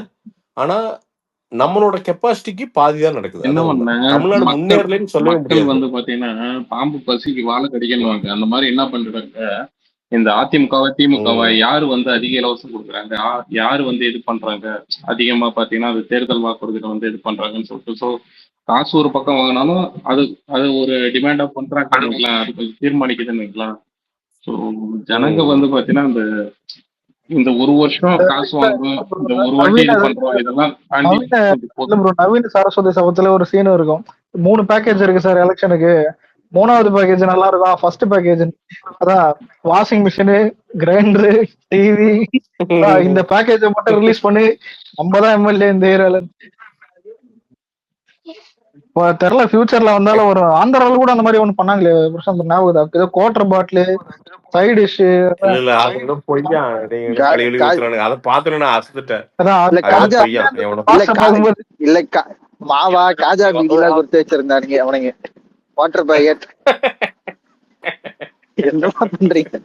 இல்ல இங்க டெவலப் ஆயிட்டானுங்க பேரு இதுலயும். என்ன கருமமோ என்னமோ நண்பா. தமிழ்நாட்டுக்கு நல்லது நடந்தா சரி நண்பா, யாரு வந்தாலும் சரி நண்பா, நல்லது நடந்தா சரி நண்பா. நாம எல்லாம் பஞ்சராகி கிடைக்கிறோம். இன்னொன்னு மொத்த இந்தியாவே நண்பா சிஸ்டம் தப்பா இருக்கு நண்பா. சிஸ்டம் தப்பா இருக்குன்னா இங்க மெயின் என்ன தெரியுமா, இங்க அரசாங்கத்துல விட்டுரு, அதாவது அரசியல்வாதிகள் விடு, உள்ள அரசாங்கம்னு ஒன்று இருக்குல்ல, அது நடத்துறானுங்களா ஆபீசருங்க, அவனுக்கு எல்லாம் ஒண்ணுமே பண்றது இல்லை நண்பா. இந்த அரசாங்கம் மோடிஜி வந்துருவாரு, கவுத்துருவாரு, தள்ளிடுவாரு. நீங்க ஒரு விஷயத்த கவனிச்சீங்கன்னா, ஃபார் எக்ஸாம்பிள் இப்போ டிஎம்கே இருக்காருங்களா, உங்களுக்கு வந்து சீஃப் செக்ரட்டரில இருந்து செக்ரட்டரியேட்டா இருக்கட்டும், இருக்கிற எல்லா டிஸ்ட்ரிக்ட் இருக்கட்டும், இன்னும் ஒண்ணு ஹைகோர்ட்ல இருந்து பெஞ்ச் கோர்ட் வரைக்கும் பாத்தீங்கன்னா எல்லாருமே அந்த கவர்மெண்ட் பேஸ்ட் ஆளுங்க தான் வருவாங்க இல்லைங்களா. அதே மாதிரி ஏடிஎம்கே வந்தா அதை பேஸ் பண்ண ஆளுங்க தான் வருவாங்க இல்லைங்களா. ஸோ இதுல வந்து அதிகாரிகளும் அதை பேஸ் பண்ணி தான் இருக்காங்க, எந்த கவர்மெண்ட் வருதோ அதை பேஸ் பண்ணி தான் இருக்காங்க. ஸோ இது வந்து நம்ம அதிகாரிகளை தனியா பிரிச்சு பார்க்க தேவை. இல்ல நண்பா, அதிகாரிகள் நான் அதை திருப்பி சொல்றேனே, அரசியல்வாதி கூட 4 வருஷத்துக்கு ஒரு அவன் ஓட்டு கேட்க போயே ஆகணும், மக்களை ஃபேஸ் பண்ணணும். எந்த அதிகாரி ஃபேஸ் பண்றான்? இப்ப சிஎம்டிஏல இருக்கானுங்க, இப்ப சிஎம்டிஏல அத்தனை குளறுபடி இருக்குது, அவ்வளவு பஞ்சாயத்து பண்ணிருக்கானுங்க. போனா அந்த எம்எல்ஏ தான் சட்டை பிடிக்கிறான். எவனாவது ஒருத்தர் சிஎம்டி ஆபீசர் பிடிச்சி நீ பாத்திருக்கியா? ஏன்னா அந்த ஆபீசர் எவனே நமக்கு தெரியாது. அவனுக்கு அது ஒரு மாஃபியா நண்பா. அதை நீ ஒண்ணுமே பண்ண முடியாது. அதையே வந்து பாத்தீங்கன்னா அடுத்த வருஷம் அடுத்த ஆட்சி வரும்போது வேற ஒரு ப்ராஜெக்ட்ல இருப்பாரு பாத்தீங்கன்னா. இல்ல அததான் திருப்பி சொல்றேன் நண்பா, அததான் சொல்றேன்.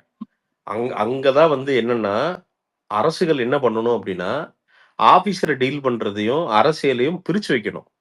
இது எல்லாமே ஒன்னாதான் பாக்குது அரசாங்கங்கள். அது ரொம்ப மட்டமான ஒரு விஷயம். எந்த அரசு வந்தாலும் ஆபீசர்கிட்ட ஸ்ட்ரிக்டா இருக்கணும். ஏன்னா அதுதான் நாட்டை நடத்துறதுக்கான வழி. அவன் தான் கருவி. அப்படிங்கிறப்போ அவனை சரி பண்ணணும் எந்த அரசாங்கமா இருந்தாலும். அரசியல் வேற, உங்க அரசியல் வெளியில வச்சுக்கோங்க. பட் ஆனா ஆபீசரே அரசியல் ஆயிடுறான். அவன் சொல்றான் எங்கள் ஓட்டு, அந்த ஓட்டை வச்சு மிரட்டுறானுங்க. அதான் நடக்குது எல்லா பக்கமுமே. ஓட்ட வச்சு மிரட்டுறது, போனஸ் தரலையா, அது தரலையா, இது தரலையா, ஓட்ட வச்சு என்ன சாதாரண மக்கள்லாம் அவன் தானே, அவன் டாக்ஸ் பண்ணிட்டு தானே சம்பளம் வருது. ஸோ அது மாறாத வரைக்கும் நண்பா இந்த இந்தியால ஒண்ணுமே மாறாது. இந்த வடக்கு பாருங்க, ஏதோ ஒரு பொண்ணு, ஏதோ ஒரு ஐஏஎஸ் ஆபீசர் ஏதோ ஒண்ணு பெரிய லஞ்சம் வாங்கியிருக்குதாட்டுக்குது. ஆகி கைது. அப்புறம் அதை சஸ்பெண்ட் பண்ணி விட்டு, இப்ப அது வந்து பார்த்தீங்கன்னா, ஏதோ ஒரு கமிட்டிக்கு வந்து தலைவரா போட்டுருக்காங்களாம். நீ என்ன பண்ணுவ? இங்க அதே மாரி எத்தன பேர் இருக்கானுங்கன்னு நினைக்கிற? ஜாலி. அவ்வளவுதான். கட்டுக்கட்டா பணம். ஈசிஆர்ல போ. ஈசிஆர்ல போய் பாதி வீடு எவனுதுன்னு கேட்டு பாரேன். சும்மா போய் தெரிஞ்சவங்ககிட்ட ஏதாவது போய் கேட்டு பாரேன். பெரிய பெரிய வீடுகள்ல எவனுதுன்னு கேட்டு பாரேன். எனக்கு ஒரு அம்மா தெரியும். அம்மா அட்மினிஸ்ட்ரேட்டிவ் போஸ்ட் தான். அந்த அம்மா வந்து ஜப்பான்லேருந்து மரக்கட்டை இறக்கியிருக்குதாம். என்ன ஜப்பான்லேருந்து ஜப்பான் தேக்காம். ஜப்பான் தேக்கோ ஏதோ ஒரு தேக்கு. ஆமா, ஜப்பான் தேக்கு.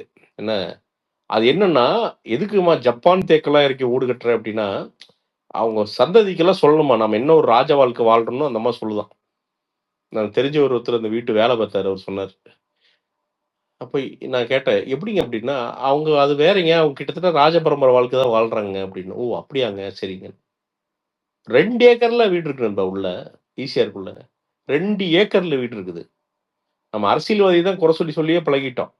ஏதோ ஒரு கவுன்சிலர் கட்டியிருந்தாருன்னா, இல்ல வந்து ஒரு எம்எல்ஏ கட்டியிருந்தாருன்னா, எம்பி கட்டியிருந்தாருன்னா, உடனே ஏன் அவ்வளோ பெரிய வீடு கட்டுறாரு? மக்கள் பணம் தானேன்னு. நாம எவன ஆபீசர் எங்க கட்டியிருக்கான்னே தெரியாது உனக்கு. ஒவ்வொருத்தருக்கும் 20 வீடெல்லாம் இருக்கு. 20 வீடு, 25 வீடுலாம் இருக்கு. மொத்தமா கேஷ ஒரு மூட்டையில குடுத்துடுறானுங்க. வச்சுக்கங்க, நஞ்ச பணம் மூட்டையில குடுத்துடுறானுங்க. இதெல்லாம் இப்ப நடந்துட்டு இருக்குது. நான் சொல்றது அன்னைக்கு நடக்கிறது இல்ல. இன்னைக்கு நடந்துட்டு இருக்குது இதெல்லாம். நல்லா உட்காந்துட்டு அதுதான் மாஃபியா. அவன் தான் ஆக்சுவல் மாஃபியா. அரசியல்வாதி அப்படி கிடையாது. அரசியல்வாதி கொஞ்சம் பயந்து, கொஞ்சம் கருணை உள்ளத்தோட தான் இருப்பான். ஏன்னா ஓட்டுக்கு போய் நிக்கிறான். இவனுக்கு அதெல்லாம் எதுவுமே இருக்காது. ரூத்லெஸ்ஸா என்ன வேணா அவன் குடும்பம் நல்லா இருந்தா சரி, அவ்வளவுதான். எவனை வேணா கொல்லு, என்ன வேணா பண்ணு, அதை பத்திலாம் கவலையே கிடையாது. சிரிச்சுட்டே உட்காந்துருப்பானுங்க. அப்படியே ஜாலியா. அவன் நீ கண்டே பிடிக்க முடியாது யாருன்னு. எதுக்கு இந்த நகரம் நாசமா போறதுக்கு, இந்த இதெல்லாம் நாசமா போறதுக்கு என்ன காரணம் நினைக்கிறேன்? இவனுக்கு தான், வேற என்ன? ஒவ்வொரு டிபார்ட்மெண்ட்டும் கரெக்டா இருந்தா என்ன நடக்கும்னு நினைக்கிறேன் நீங்க? நம்ம அலோகேட் பண்ற ஃபண்டுக்கு என்ன காசு வரும்னு நினைக்கிறேன் நீங்க? அள்ளலாம். அவ்வளவு இருக்கு தமிழ்நாட்டுல. தமிழ்நாட்டோட பெருமை தெரிஞ்சுங்காட்டி தான் அங்க பீகார்ல இருந்து, யூபில இருந்து வந்து இங்க எல்லாரும் செட்டில் ஆகிறாங்க இங்க. ஏன்னா உண்மையாலுமே அமைதியான ஒரு ஸ்டேட். ஒரு சில இடங்கள்ல வன்முறை அப்பப்போ ஏதோ நகரும். பட் மேக்சிமம் எல்லா ஏரியாலையும் அமைதியான ஒரு ஸ்டேட். இன்னொன்னு, யாரையும் அவ்வளவு சீக்கிரம் வெறுத்துற மாட்டோம் நம்ம. ஒரு ஹிந்திக்காரனே வந்தாலும் இங்க பேசுறோம் நம்ம. சும்மா ஏதாவது பேசுவானுங்க வந்துட்டான்னு. ஆனா ஒருத்தன் உழைச்சு முன்னேறான்னா, இப்ப எங்க இதுல ஒரு டைல்ஸ்காரர் எங்களுக்கு வந்து டைல்ஸ் ஒட்டுற அப்படி. அவர்லாம் இங்க ஒடிசாவை இங்க இருந்து வந்தவர் ஆளு. 15 வருஷத்துக்கு முன்னாடி. அவன்லாம் பாத்தீங்கன்னா 2 வீடு கட்டி வாடகை கூட்டு அவன் ஒரு வீட்டுல இருக்கான் ஆளு. என்னன்னா உழைப்புக்கு மரியாதை. நல்லா உழைப்பான், 2 ரூபா கம்மியா வாங்குவான். எல்லாரும் சப்போர்ட் பண்ணி மேல தூக்கி விட்டுருக்காங்க. சோ அவன் வந்து ஹிந்திக்காரனா, ஒரிசாக்காரனாலாம் நம்ம பார்க்க மாட்டோம். நம்ம சும்மா இங்க வேணா ஒரு விவாதத்துக்கு பேசுவோம் தவிர, எவனா உழைச்சான்னா அவன் நல்லா இருந்துரும். இப்ப மலையாளிகள் இருக்காங்கன்னா, மலையாளிகள் வந்து அவ்வளவு டீ கடை வச்சிருக்காங்க. எல்லாரும் சப்போர்ட் பண்றோம் ஓப்பனா. அவங்கள வந்து அவங்களோட மொழியை வச்சோ இனத்தை வச்சோ நம்ம வந்து இது பண்றது இல்ல. தமிழ்ல வேலை செய்யறவங்களுக்கு அஃபெக்ட் ஆகுதுல்ல அந்த இது இன்னைக்கு வரைக்கும் இல்ல. இப்ப இந்த தமிழ் என்ன அஃபெக்ட் ஆகுது? இல்ல இப்ப ஒரு பில்டிங் கட்டுற இதுவா இருந்தாலும் எல்லாம் வடக்கான் தான் செய்யறாங்க. ஏன் டீ கடையில இல்ல அது வடக்கான் ஏன் செய்யறாங்க? இல்ல ஏன்னா வந்துட்டு அந்த காசுக்கு வந்துட்டு கம்மியா தரனால அப்படிலாம் கிடையாது. அது கிடையாது. நாம திங்கக்கிழமை போய் நீட்டி படுத்துக்கிறது, சம்பளத்தை வாங்கிட்டு முதலாளியே மோசம் பேசுறது. அதாவது நான் இதை எல்லாரும் பண்றாங்கன்னு சொல்ல.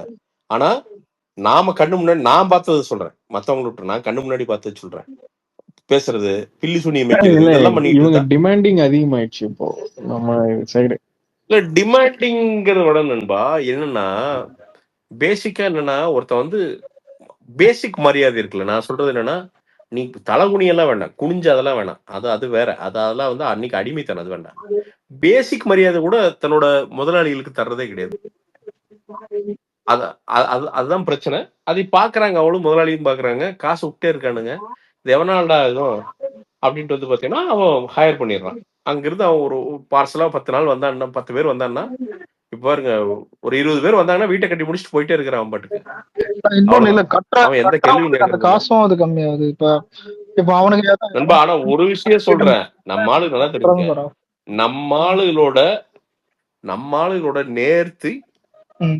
வடக்குல இருந்து வரவங்களுக்கு 10% கூட கிடையாது. ஏன்னா அது பில்டிங்கை பத்தி பேசுறீங்கன்னா நான் ஒரு 2 நாளே பேசுவேன். உண்மையா சொல்றேன். இந்த கான்ட்ராக்டர் கிட்ட கொடுத்து பில்டிங் கட்டுறவன் எல்லாம் உலகத்திலேயே பாவம் பண்ணவன் யாருன்னா அவன் தான். நான் தமிழ்நாட்டுல இருக்கிற கான்ட்ராக்டர்ல ஒரு 5% பேர் சரியா இருந்தா பெரிய அதிசயம் நண்பா. இதான் உண்மை. இதான் உண்மை. மத்த எல்லாமே வந்து பாத்தீங்கன்னா அதெல்லாம் செங்கல் என்ன, அதுக்குள்ள என்ன கலவை என்னன்னு தெரியும் உங்களுக்கு. அவன் வைக்கிறதா செங்கல், அவன் போடுறதா கலவை. இப்பெல்லாம் இல்ல, அவ்வளவுதான். இப்பெல்லாம் வீடு கட்டுறதுக்கே அந்த காஸ்ட் பயந்து எல்லாம் பிளாட்டே வாங்கிடுறாங்க. பிளாட் இருந்தாலும் பரவாயில்ல, இந்த ஓன் வில்லா அந்த மாதிரி. பிளாட் தான் இப்ப பாரு. பிளாட் இப்ப நான் ஒரு பிளாட்ல படுத்துட்டு இருக்கிறேன். மேல ஒருத்தன் நிக்கிறான் சரியா. காலையில 10 மணிக்கு அவன் என்ன கட்டடத்தை இடிக்கிறானா இல்ல சிற்பியா இருக்கானான்னு தெரியல. நடக்குது. டொக்கு டொக்கு டொக்கு டொக்கு டொக்குங்குவான். 10 to 1 மணி வரைக்கும் டொக்கு டொக்குங்குவான் சரியா. மேல இப்ப நான் இருக்கிறது வாடகை பிளாட் சரியா. இப்போ மேல என்ன பண்ணுவான், காலைல 10 மணிக்கு என்ன பண்ணுவான், இந்த பாத்ரூம் என்ன டைல்ஸ் உடைச்சானா இல்ல டைல்ஸ கடிச்சு தின்ட்டானான்னு தெரியல சரியா. ம். என்ன ஆகுது, மேல அந்த பாத்ரூம் வந்து சீப்பேஜ் வந்து இந்த உள்ள செவுத்துல இறங்கி நிக்குது சரியா. இது இப்போ ஓனர் கூப்பிட்டு சொல்லி இதை பஞ்சாயத்தை வந்து தீர்க்கணும். இது வீடை வந்து என் வீடு மாதிரி பாத்துக்கிறங்காட்டிக்கு நான் ஒவ்வொன்றையும் பேசி பேசி தீர்ப்பேன். இப்ப நான் வாடகைக்கு இருக்கிறேன், நான் பார்ப்பேன், இன்னொரு 3 மாசம் பார்ப்பேன், முடியலையே தப்பிச்சு ஓடிடுவேன். திடீர்னு வந்து பாத்தீங்கன்னா பாலு ஏதோ வந்து பாத்தீங்கன்னா குண்டு உருட்டுற சத்தம் எல்லாம் கேட்கணும்பா. டக டக டக டகன்னு அது வரைக்கும் போய் இந்த பக்கம் வரும். அவன் என்னன்னு தெரியல. இந்த பில்டிங் வச்சு இந்த பில்டிங் மொத்தமா தரமட்டம் பண்றதுக்கு ஏதாவது மேல ஏதாவது திட்டம் தீட்டிட்டு இருக்கானா என்னன்னு தெரியல. ஒரு குழி தோண்டி கோலியான்னு புரியல. இல்ல நான் சொல்றேன், இல்ல நான் இது ஏன் ஒரு காமெடிக்கலா பட் இருக்கிற நான் ஏன்னா இது இப்ப நடக்கிறங்காட்டி நான் சொல்றேன். இது ஏன் சொல்றேன், பிளாட்ல பக்கத்து வீடு எல்லாம் கணிக்கவே முடியாது, எது வேணா நடக்கலாம், கத்தின்னு இருப்பான். இல்ல அததான் சொல்றேன் நண்பனே. நான் சொல்றேன் கேளு. எப்படி மனைவி அமைததெல்லாம் இறைவன் கொடுத்த வரமோ அது மாதிரி பிளாட் அமைததெல்லாம் இறைவன் கொடுத்த வரம் தான். உனக்கு நேரம் சரியில்லைன்னு வச்சுக்கோ, கரெக்டா நெக்குன்னு வந்து பாத்தீங்கன்னா 60-70 லட்சம் ரூபாய் கொடுத்து ஒரு பிளாட்டை வாங்கி சைக்கோக்கு நடுவுல மாட்டிக்குவேன். அப்போ விக்னேஸ்வரம் மாதிரி தனியா செப்பரேட் வீடு மாதிரி வாங்கணும்ன்றீங்களா? இல்ல, செப்பரேட் வீடு வாங்கலாம். அது வந்து பாத்தீங்கன்னா ஒரு ஆளை கூட்டிட்டு போய் செக் பண்ணி வாங்கிக்கலாம். அது தாராளமா வாங்கலாம். ஒரு பேசிக்கா கன்ஸ்ட்ரக்ஷன் தெரிஞ்சவங்கள இல்ல உங்க சைட்ல இருந்தே ஒரு மேஸ்திரி கூட்டு போய் எல்லாம் சரியா இருக்குதான்னு பார்த்து வாங்கிக்கலாம். ஏன்னா அதுவுமே இப்ப என்ன பண்றானுங்கன்னா இந்த ஃபால் சீலிங் போட்டு டைல்ஸ் நைஸா போட்டு லைட் போட்டானுன்னு வச்சுக்கோங்க, இருக்கிற நாம தான் இன்ஃபுளுசர் பைத்தியாரன் இருக்கணும்ல, நாங்க தான் இருக்கணும்ல. அது என்ன வேலை எங்களுக்கு, விற்கிறது தானே வேலை. போனோம்னா அங்க பாத்தீங்கன்னா ஃப்ரெண்ட்ஸ், அன்னைக்கு ஒரு நாள் அந்த வீதி வழியா போயிட்டு இருந்தேன். அப்படி வீடு யூடியூப் ஷார்ட்ஸ்ல நைட் அந்த அன்னைக்கு ஒரு நாள் கேட்டால ஸ்க்ரால் பண்ணி விட்டுறது. அதேதான் 3 பெட்ரூம் ஃப்ரெண்ட்ஸ். பெட்ரூமுக்கு பாத்ரூம் இருக்கு. ஏன்னா பெட்ரூம் பாத்ரூம் இருக்காம சாமி ரூமாடா வச்சிருப்பாங்க. அன்னைக்கு ஒரு நாள் வாக்கிங் போலான்னு வீட்டுல இருந்து கிளம்புன ஃப்ரெண்ட்ஸ், திடீர்னு பாத்தீங்கன்னா பாண்டிச்சேரி பக்கம் போயிட்டேன். இது பரவாயில்ல, ஒரு ஃபுட் ரிவ்யூவர் பேரு என்ன என்னன்னா என் கையில எடுத்து என் வாயால சாப்பிடுறான்றான். கமெண்ட்ல பாக்குறேன், திட்டுறானுங்க, கொச்ச திட்டுறானுங்க அவனு. ஆனா திரும்ப அதான் பண்றான். அதான் அந்த போண்டா எடுத்து என் கையில எடுத்து என் வாயால சாப்பிடுறான். மத்த இதெல்லாம் சாப்பிடுறான். எல்லாம் அட்டென்ஷன் தான் நண்பா. அட்டென்ஷனை காசா மாத்துறோம் நண்பா, அவ்வளவுதான் நண்பா. எந்த அளவுக்கு மாத்த முடியுமோ மாத்துறானுங்க. ஒருத்தர் சொல்லிட்டு பண்றான், இன்னொருத்தர் சொல்லாம பண்றான், அவ்வளவுதான். எல்லாமே ஏதோ ஒரு வகையில அட்டென்ஷனை கிராப் பண்ணி அதை காசா மாத்துறதானே தவிர இங்க அதை தாண்டி ஒண்ணுமே இல்லை. ஸோ வீடு கட்டுற நண்பர்கள் தாராளமா பண்ணுங்க. ஒரு நல்ல இன்ஜினியரை வச்சு கேட்கலான்னு வந்தேன். அந்த நிர்மலா அந்த டாக்ஸ் அந்த ஜிஎஸ்டி உங்களுக்கு தெரியுது? ஏன்னா அது சமமா ஜாலியா இருந்தது பாக்கும்போது இன்ஸ்டாகிராம்ல இது புரியல. அதான் ஜிஎஸ்டி அந்த நிர்மலா இவங்க போடுறது, அதான் இதெல்லாம் சுவாசிக்கிறத காத்தாவது இதுவா இல்ல அதுக்கும் ஜிஎஸ்டி போடுறீங்களா? ப்ரோ அரியர் வச்சா ஒரு பேப்பருக்கு 28% ஜிஎஸ்டி. இந்த மாதிரி ஒரு மீம் வந்துச்சு. இல்ல நண்பா, நான் ரொம்ப சிம்பிளா சொல்றேன் நண்பா. நீ எல்லாமே என்னன்னா நீ என்ன சொல்ற, சேல்ஸ் டாக்ஸ் அவ்வளவுதானே, அதான் பண்ற. சேல்ஸுக்காண்டி வரி போடுற, விற்பனை வரி அவ்வளவுதான். என்ன அந்த விற்பனை வரியை வேற வேற ஸ்லாப் வச்சு போடுற, அதான் வரி. சரி, இந்த வரி எல்லாம் திருப்பி மக்களுக்கு எப்படி போய் சேருதா? இவ்வளவுதான் கேள்வி. நீ 15வது வருஷத்துல இருக்கிற ஆட்சியில, கிட்டத்தட்ட 12வது வருஷமா 10 வருஷம் தாண்டி ஆட்சியில இருக்க. அப்படிங்கிறப்போ இந்நேரம் சேர ஆரம்பிச்சிருக்கணும் மக்களுக்கு. ஆனா உல்டாவாதான் எல்லாம் நடக்குது. என்ன உல்டாவாதான் நடக்குது. நம்ம கீழே போயிட்டு இருக்கிறோம். அதுக்கு சாட்சி என்னன்னா, இந்த டாலர் ஏறி நிக்கிறதா சாட்சி, வேற ஒண்ணுமே கிடையாது. இல்லன்னா கீழே எக்கனாமி ரெடியா இருந்துச்சுன்னா இல்ல நார்த்ல கூட இந்த 18% ரோட் டாக்ஸ் ஒண்ணு இருந்தது. ஒருத்தன் ஒரு பைக்ல போகும்போது வீடியோ எடுத்து போடுறான். ரோட்ல ஒரு குழி வர்றப்ப 18% டாக்ஸ், 18% செம்ம சிரிப்பா வந்துட்டே இருக்குதா. அப்படி பார்த்தா இல்ல மெயின் சிட்டி எல்லாத்துலயும் நண்பா, ஒரு காரு நீ பெட்ரோல் டீசல் கார் வாங்குறீன்னா, இன்னைக்கு ஒரு டொயோட்டா இன்னோவா எடுத்தீங்கன்னா அது 30-40 லட்ச ரூபா வருதுன்னா, அதுல 20 லட்ச ரூபா வெறும் வரி மட்டும் நீ கட்டுற தெரியுமா? அதோட ஆமா, நீ ஸ்டேட் சென்ட்ரல் ரெண்டு சேர்த்தினா 50% அந்த அந்த காரோட வேல்யூல 50% வெறும் வரி மட்டும் வருது. அப்ப யோசிச்சுக்கோ எங்கெங்க. சரி, இந்த வரி போற அளவுக்கு, ஏன்னா அவன் ஒரு பிரீமியம் கஸ்டமர், சரியா? ஏன்னா அவன் வண்டி வாங்குறப்ப உனக்கு 20 லட்ச ரூபா கொடுத்துருக்கான் வரியா. அந்த பிரீமியம் கஸ்டமருக்கு நீ என்ன பண்ற? ரோட்ல என்ன பண்ற? குழி வச்சு அவனை இடுப்பு உடைக்கிற. என்ன அப்ப அவன் பிரீமியம் கஸ்டமர் தானே, அவன் நல்லா ட்ரீட் பண்ணணும்ல, ஒரு விஐபி ட்ரீட்மெண்ட். அப்ப உண்மையாலுமே பாத்தீங்கன்னா ஒருத்தன் 1 கோடி ரூபா கொடுத்து ஒருத்தர் கார் வாங்குறான், இல்ல 50 லட்ச ரூபா 50% டாக்ஸ் கட்டி கார் வாங்குறான்னா, அவனுக்கு பேசிக் ஒரு டோல்ல ஒரு 20% ஆஃபர் வரணும். ஏன்னா அவன் புது கார் வாங்கியிருக்கான், அவன் எக்கானமி கான்ட்ரிபியூட் பண்றான், ஏன்னா அவன் டாக்ஸ் கட்டி இருக்கிறான். கரெக்டா? அப்ப அவனுக்கு நீ ஆனா இந்த டாக்ஸ் எப்படி சொல்லுவானுன்னா, நீ சம்பாதிக்கிறதா டாக்ஸ்ன்னு சொல்லுவானுங்க. அது கிடையாது. பல்லோட பேஸ்ல இருந்து எல்லாத்தையும் உள்ள எம்பெடடா வச்சிருக்காங்க. எல்லாத்துலயும் டாக்ஸ் தான் இருக்கு, ஆனா டாக்ஸுக்கு ஏத்த மாதிரி இல்லையே அந்த ஒரு ஃபெசிலிட்டிஸ்லாம். இல்ல அததான் நம்ம திருப்பி எல்லாரும் அந்த கேள்விதான் கேக்குறாங்க. ஆனா நான் இல்ல கட்டுறோம் ரைட். இந்த டாக்ஸ் ஏன் ரீசெண்டா அது வெடிச்சதுன்னா, பாப்கார்னுக்கு டாக்ஸ் போட்டது கூட ஒரு ரகம். அது பாப்கார்ன் ஏதோ சீஸ் பாப்கார்னுக்கு இன்னொரு டாக்ஸ்னு ஒண்ணு பண்ணாங்க. Caramel popcorn, caramel. இல்ல அது இல்ல நண்பா. இப்ப சேல்ஸ் டாக்ஸ் போடுறதுங்கிறது அது பிரச்சனை கிடையாது. நீ வரி போடுறது ஒரு நாட்டை பின்னோக்கி கொண்டு போறது இல்ல. அந்த வரியை வச்சு நீ என்ன பண்ற? அவ்வளவுதான் கேள்வி. அந்த அந்த வரியை வச்சு என்ன பண்றன்னா, நமக்கு பாராமுகமா இப்ப நம்ம தமிழ்நாட்டுக்கு ஒண்ணும் வர மாட்டேங்குது. வடக்க போயிட்டு அங்க போய் என்ன பண்றானுங்க, கும்பமேளால கும்மி அடிச்சுட்டு இருக்கானுங்க உட்காந்துட்டு. நீ கும்பமேளாவுக்கு செலவு எங்க இருந்து காசு வருது? வானத்துல இருந்து வருதா? இல்ல உத்தரப்பிரதேஷ் கவர்மெண்ட் பாத்தீங்கன்னா கல்லொடைச்சு தருதா? அதுல பாதி சென்ட்ரல் கவர்மெண்ட் ஃபண்டிங்கா தான் இருக்கும். எடுத்தா இன்னும் அதெல்லாம் கிடையாது, ஸ்டேட்னு சும்மா காமிப்பானுங்க, டேட்டா வச்சிருப்பானுங்க கட்சிக்காரனுங்க. ஆனா எங்க இருந்து வருது? மேல வடக்கு டெல்லி போச்சுன்னா டெல்லியில இருந்து கீழே இறங்குறதே இல்ல காசு. ஆந்திர பிரதேசே வர்றது இல்ல. நமக்கெல்லாம் வர்றதே இல்ல. கேரளா எல்லாம் மறந்துட்டானுங்க, சப்ஜெக்ட்லயே இல்ல அவனுங்கெல்லாம். அப்போ ஒரே நாடு, ஆனா வேறு வேறு ட்ரீட்மெண்ட் மாநிலங்களுக்கு. ஏன்னா கேட்டா நம்ம வளர்ந்துட்டோம் அப்படிங்கிறது. அதுதான் இங்க பிரச்சனையா இருக்குது. எல்லாத்தையும் ஒரே மாதிரி பாரு. நீ ஆள்ற மாநிலத்துக்கு ஒரு மாதிரி, ஆளாத மாநிலத்துக்கு ஒரு மாதிரி, வேற வேற மாதிரி அவனை போட்டு புளியறது, ஃபண்டிங் கொடுக்காம பண்றது. அவன் ஸ்டேட் கவர்மெண்ட் என்னதான் பண்ணுவான்? அவன் எப்படி ஆளுவான்? அதுவும் இந்தியாக்குள்ளதான் இருக்குது அந்த மாநிலமும். இல்ல நண்பா, நான் இதே மாதிரி நண்பா, இந்தியா இதே லெவல்ல இவனுக்கு 10-15 வருஷம் போச்சுன்னா, சைனால எனக்கு தெரிஞ்சு யூஎஸ் தாண்டி போயிருவான் நண்பா. இன்னைக்கு அவன் யூஎஸ் தாண்டி போயிடுன்பா. எனக்கு தெரிஞ்ச ஒரு அமௌண்டோட இந்தியா விலைக்கப்பா இவனுக்கு வித்துட்டு போயிருவானுன்னு நினைக்கிறேன். வச்சுக்கங்கப்பா அப்படின்ட்டு எங்க சீனாக்காரன் உட்காந்துருப்பான், கிங் சாங் குங்குவான். நம்ம அவனுக்கு போய் முதலமைச்சரே அப்படின்ட்டு உட்காந்து. சீனாக்காரன் வந்தா கூட பரவாயில்ல, நார்த் கொரியாக்காரன் வந்தான்னு சாப்டர் க்ளோஸ். இல்ல அவன் ஊருக்கு அவனால நெல்லு கூட விளைவிக்க முடியாது. நார்த் கொரியால அவனே பிச்சை எடுத்துட்டு இருக்கிறான். அவன்லாம் நம்மள ஆள யோசிச்சு பார்த்தீங்களா? அங்க போட்ட ரூல்ஸ் எல்லாம் இங்க இருந்தா சத்தியமா ஒருத்தன் கூட வர மாட்டான் நண்பா. அப்படி அதான் சொல்றேன் நண்பா, அது வேற டாபிக். நான் இங்க சொல்றது என்னன்னா, சீனா தான் பாத்தீங்கன்னா, சீனா அவங்க உண்மையாலுமே நம்மளோட 50 மடங்கு முன்னாடி போயிட்டே இருக்கிறாங்க.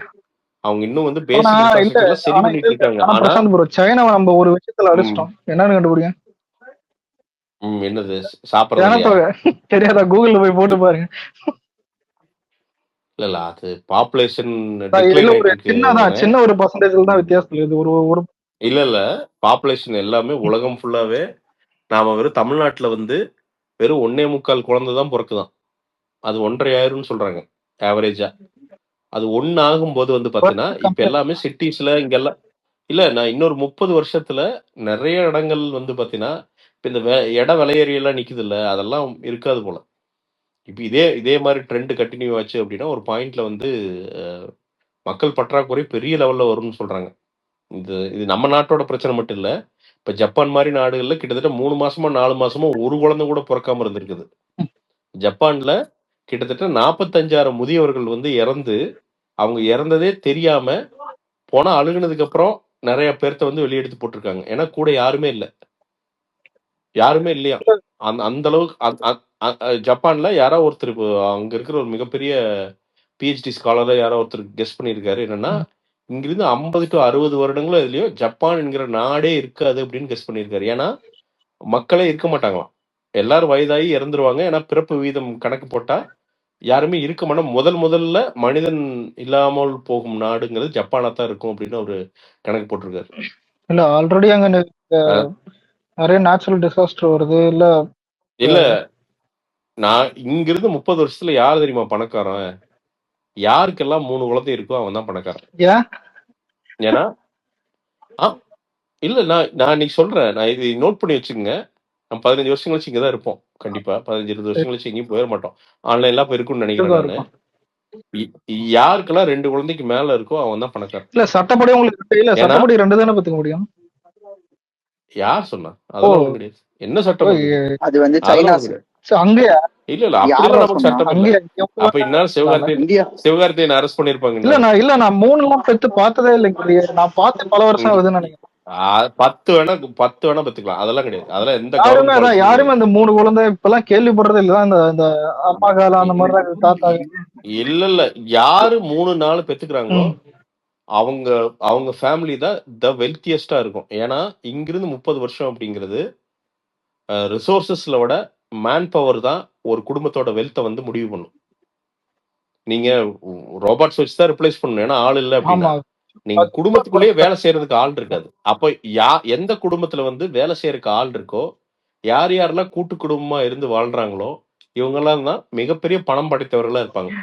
இப்ப இருக்கிற இந்த நியூக்ளியர் இந்த ஒண்ணு ஜெனரேஷன் வந்துட்டு கல்யாணம் பண்ணாம இருக்கிறது கெத்துன்னு இன்னொரு ஜெனரேஷன் அதான் அது ஒண்ணு போகுது. அதனால இது கொஞ்சம் யோசிக்க வேண்டிய விஷயம் தான்.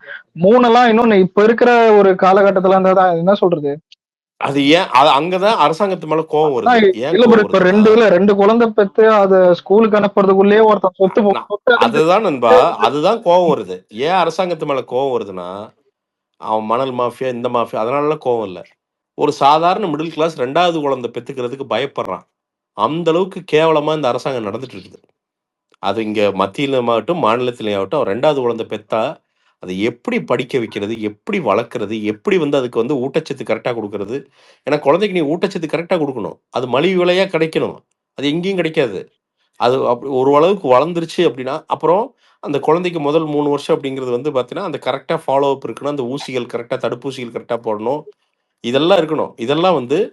இதெல்லாம் வந்து கம்பல்சரியா ஒரு தமிழ்நாட்டில் ஒரு குழந்தை பிறக்குது அப்படின்னா 15 வயசு வரைக்கும் அதோட ஹெல்த்தை கவர்மெண்ட் பார்த்துக்கணும். நமக்கு இருக்கிற பணத்துக்கு உறுதியாக அதை பண்ண முடியும். 100% அதை நம்மளால பண்ண முடியும். பண்ண முடியாமலாம் இல்லவே இல்லை, 100% நம்மளால பண்ண முடியும். ஆனா அதற்கெல்லாம் கவர்மெண்ட்டுக்கு முனைப்பு இல்லை. நாம அது எங்க எந்த சந்தில டாஸ்மார்க் திறக்கலாம், எப்ப எவனை குடியாரனாக்கலான்னு தான் உட்காந்துருக்கோம் நம்ம. இல்ல மார்ச் மாசத்துல இருந்து QR கோடா தெரியாதா? QR கோட் வச்சு என்ன QR கோட் இல்ல இப்ப உங்க பாக்கெட்ல இருக்கிற காசு மட்டும் அழிய கூடாதான், பேங்க்ல இருக்க அக்கௌண்ட் காசு அழியணுமா? QR கோட்ல இனிமே அப்ப அப்படியே இந்த இதுல வர்ற மாதிரி வழிமொழி இதுல வர்ற மாதிரி வண்டியில போகும்போதே QR கோட் ஸ்கேன் பண்ணிட்டு வீட்டுக்கு பாட்டில் வந்துருமா? இல்ல வாங்கிட்டு ஸ்கேன் பண்ற மாதிரி தான் இந்த கடையில இருக்கிற மாதிரி அங்க வந்துரும். அப்படி பண்ணிருங்களான்னு கேக்குறேன். ஏன்னா நான் என்ன கேக்குறேன், ஸ்விக்கி கூட டைப் பண்ணிருங்க. ஸ்விக்கி ஜொமேட்டோ பிளிங்கிட் இருக்குது, என்ன சொல்ற பிளிங்கிட்ல டைப் பண்ணிக்கிங்க. மெட்ராஸ் இல்லங்க, மெட்ராஸ்ல பிளிங்கிட்ல டைப் பண்ணிக்கங்க. டாஸ்மார்க் போறாங்க பண்ணிட்டு அப்படி கண் மூடி முடிச்சா பாட்டில் ஷாமலா டெய்லியும் ஆர்டர் பண்ணிருப்பான். சொல்றேன் பண்ணீங்க. வாட்டர் வாங்கினா பட்டாணி ஃப்ரீ, ஆஃப் வாங்கினா ஆமா இந்த ஸ்விக்கில ஆஃபர் இருக்கும்ல, சிக்கன் இது வாங்கினா பெப்சி ஃப்ரீ. அஹ், அந்த மாதிரி அஹ். அந்த அந்த அந்த மாதிரி பண்ணிருங்க. நானு என்ன நமக்கு தான் என்ன மானக்கேடு. அதான் திறந்தே நடத்துறோம். அதை வீட்டுக்கு கொண்டு வந்து கொடுத்தா என்ன தயாரப்போகுது? நீங்களே பண்ணுங்கிற நானு. அவ்வளவுதான். இல்ல வளர்ச்சி பத்தி பேசும்போது அது ஒரு வாரத்துக்கு முன்னாடி இந்த நியூஸே வந்துச்சு. அதான் இது மார்ச் மாதம் முதல் QR கோடு அதான் அனைத்து மதுபானங்களும் இருக்கும்னு ஒரு ஆர்டர் இது பண்ண போறாங்க. உம். ஆனா ஒன்னியா நான் லிவிங் ப்ரூஃப் நான் சொல்றேன். தண்ணி அடிச்சீங்கன்னா வாழ்க்கை அழிஞ்சிரும். அதை மட்டும் நினைச்சுங்க. கேட்டுக்கிறேன் நீ என்ன நீ எப்பேற்பட்ட கொம்பனை வேணா இரு, எவனா தாமே வேணா இரு, கேட்டுக்கப்பா. கேட்டுக்கிறேன் நீ அலெக்ஸ். நீ யாரா வேணா இரு. இல்ல நான் தெளிவா சொல்றேன், அனுபவத்துல சொல்றேன் 20 to 30 இல்ல 35 வயசு வரைக்கும் எப்பவுமே தண்ணி சரக்கு உன் பிரணவ் வாழ்க்கையில கேட்டுக்க பிரணவ். எப்படி நுழையும் அப்படின்னா, ப்ரோ நான் கரியே சாப்பிட அங்கிள் மாட்டேன் ப்ரோ. ஒரு அங்கிள் 5 நிமிஷம் பேசி முடிச்சிடுறேன், சொல்லு கேட்டுருங்க. சொல்லு. அதுக்கப்புறம் தாராளமா என்ன திட்டுனா கூட திட்டுங்க, ஒன்றும் இல்ல பிரச்சனை அவன் இல்லை. திட்ட மாட்டான். பட் எனக்கு நீங்க எல்லாம் தம்பிங்க, அதனால சொல்றது என் கடமை. என்னன்னா சரக்கு எப்பவுமே எப்படி நுழையும் அப்படின்னா, எவனாவது ஒரு நண்பன் மச்சான் ஒரு பெக்கு போடுறான்னு அங்கதான் நுழையும். இல்லன்னா ஒரு பீர் அடிப்பாமா, அதெல்லாம் ஒண்ணு இல்லடா. ஜூஸ் மாதிரி இருக்கும்னு ஒரு வார்த்தை சொல்லுவான். அப்பதான் இது கூலிங்கா இருக்கும் மாமா, நீ அடிச்சுனா அப்படி இருக்கும் மாமா அப்படிங்குவானுங்க. அப்போ அதுல ஆரம்பிக்கும். பேசிக்கா எதுல ஆரம்பிக்கும்னா காலேஜ் டைம்ல கெத்து அதுலதான் ஆரம்பிக்கும். என்னன்னா நமக்கு வந்து என்னன்னா காலேஜ் டைம் பொறுத்த வரைக்கும் பாத்தீங்கன்னா நமக்கு மிகப்பெரிய சோகம். தன்னை எல்லாருமே நம்ம எப்படி நினைச்சுக்கோம்னா ஏதோ ஒரு ஹீரோ கூட அசோசியேட் பண்ணிட்டு காதல் தோல்விங்க. அந்த பொண்ணு அதாவது ஒன் சைடு கூட லவ் பண்ணிருக்க நான் மாட்டான், ஆனா படிக்கும்போது இவனுக்கு அர்ஜுன் தோல்வி ரெட்டி அது வந்திருக்கும். செம்ம இது. அதை பார்த்தே பல பேர் குடியாருனா நானு. இல்ல அதான் சொல்றேன். அதாவது அங்கிருந்து சரக்கு வந்து பாத்தீங்கன்னா ரேண்டமா நடக்கும். ஏன்னா காலேஜுங்கிறப்ப வந்து பாத்தீங்கன்னா உங்களுக்கு காசு கையில இருக்காது. ஸோ அது வந்து ஒரு நல்ல விஷயம் ஆக்சுவலா. அதனால எப்பாவது ஒன்று அடிப்போம், மறந்துடுவோம், வேற ஆக்டிவிட்டிஸ்ல பிஸி ஆயிடுவோம். ஆனா அது அது அது வந்து பாத்தீங்கன்னா பழக்கம் வந்து அன்னைக்கு வந்து அந்த சீடு வந்து உள்ள விதைச்சிடும். ஆல்கஹாலோட பியூட்டி அதுதான். அது வந்து அது டீமன். ஆக்சுவலா டெவில் எப்படி இருக்கும்னா, நீங்க வந்து எங்கேயும் தேட வேண்டாம்.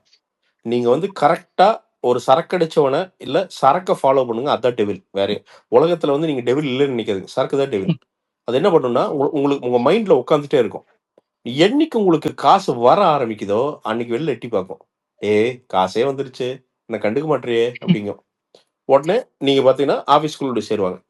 யோ வீக்கெண்ட் போலாமா, வீக்கெண்ட் பாண்டிச்சேரி போலாமா அப்படின்னா, பாண்டிச்சேரியில போய் சும்மா கூட ஜூஸ் குடிச்சு கூட ஃபன் பண்ணிட்டு வரலாம். அதோட ஃபன்னா தான் இருக்கும். ஆனா அந்த குடிச்சாதான் எனக்கு சந்தோஷங்கிற பாயிண்ட வந்து போதை கொண்டு வரும். அது கொண்டு வரப்ப என்ன ஆகும்னா, அது ஸ்டார்டிங்ல ஒரு சண்டேன்னு ஆரம்பிக்கும். அப்புறம் சண்டேல இருந்து சாட்டர்டே வரும். அப்புறம் சாட்டர்டேல இருந்து என்ன ஆகும் அப்படின்னா, அடுத்த ஸ்டேஜ் என்ன ஆகும் அப்படின்னா, ஒரு நாள் விட்டு ஒரு நாள் அப்படின்னு வரும். நைட்டு ஒண்ணும் இல்ல, என்ன ஒரே மனசு இதா இருக்கு, ஒரு சின்ன ஒரு கோட்டை அடிச்சிடலாம் அப்படின்னு ஆரம்பிக்கும். அப்புறம் ஒரு பாயிண்ட்ல என்ன ஆகும் அப்படின்னா, சரி லீவா இருக்கா, சாயங்காலம் ஒரு 6 மணி. ஏன்னா நீ அந்த ஸ்டேஜ்ல என்ன ஆயிருப்ப அப்படின்னா, உன் சம்பளம் வந்து பாத்தீங்கன்னா ஒரு 20,000 to 50,000 வந்திருக்கும். காசு கையில இருக்கும், எக்ஸஸ் மணி இருக்கும்.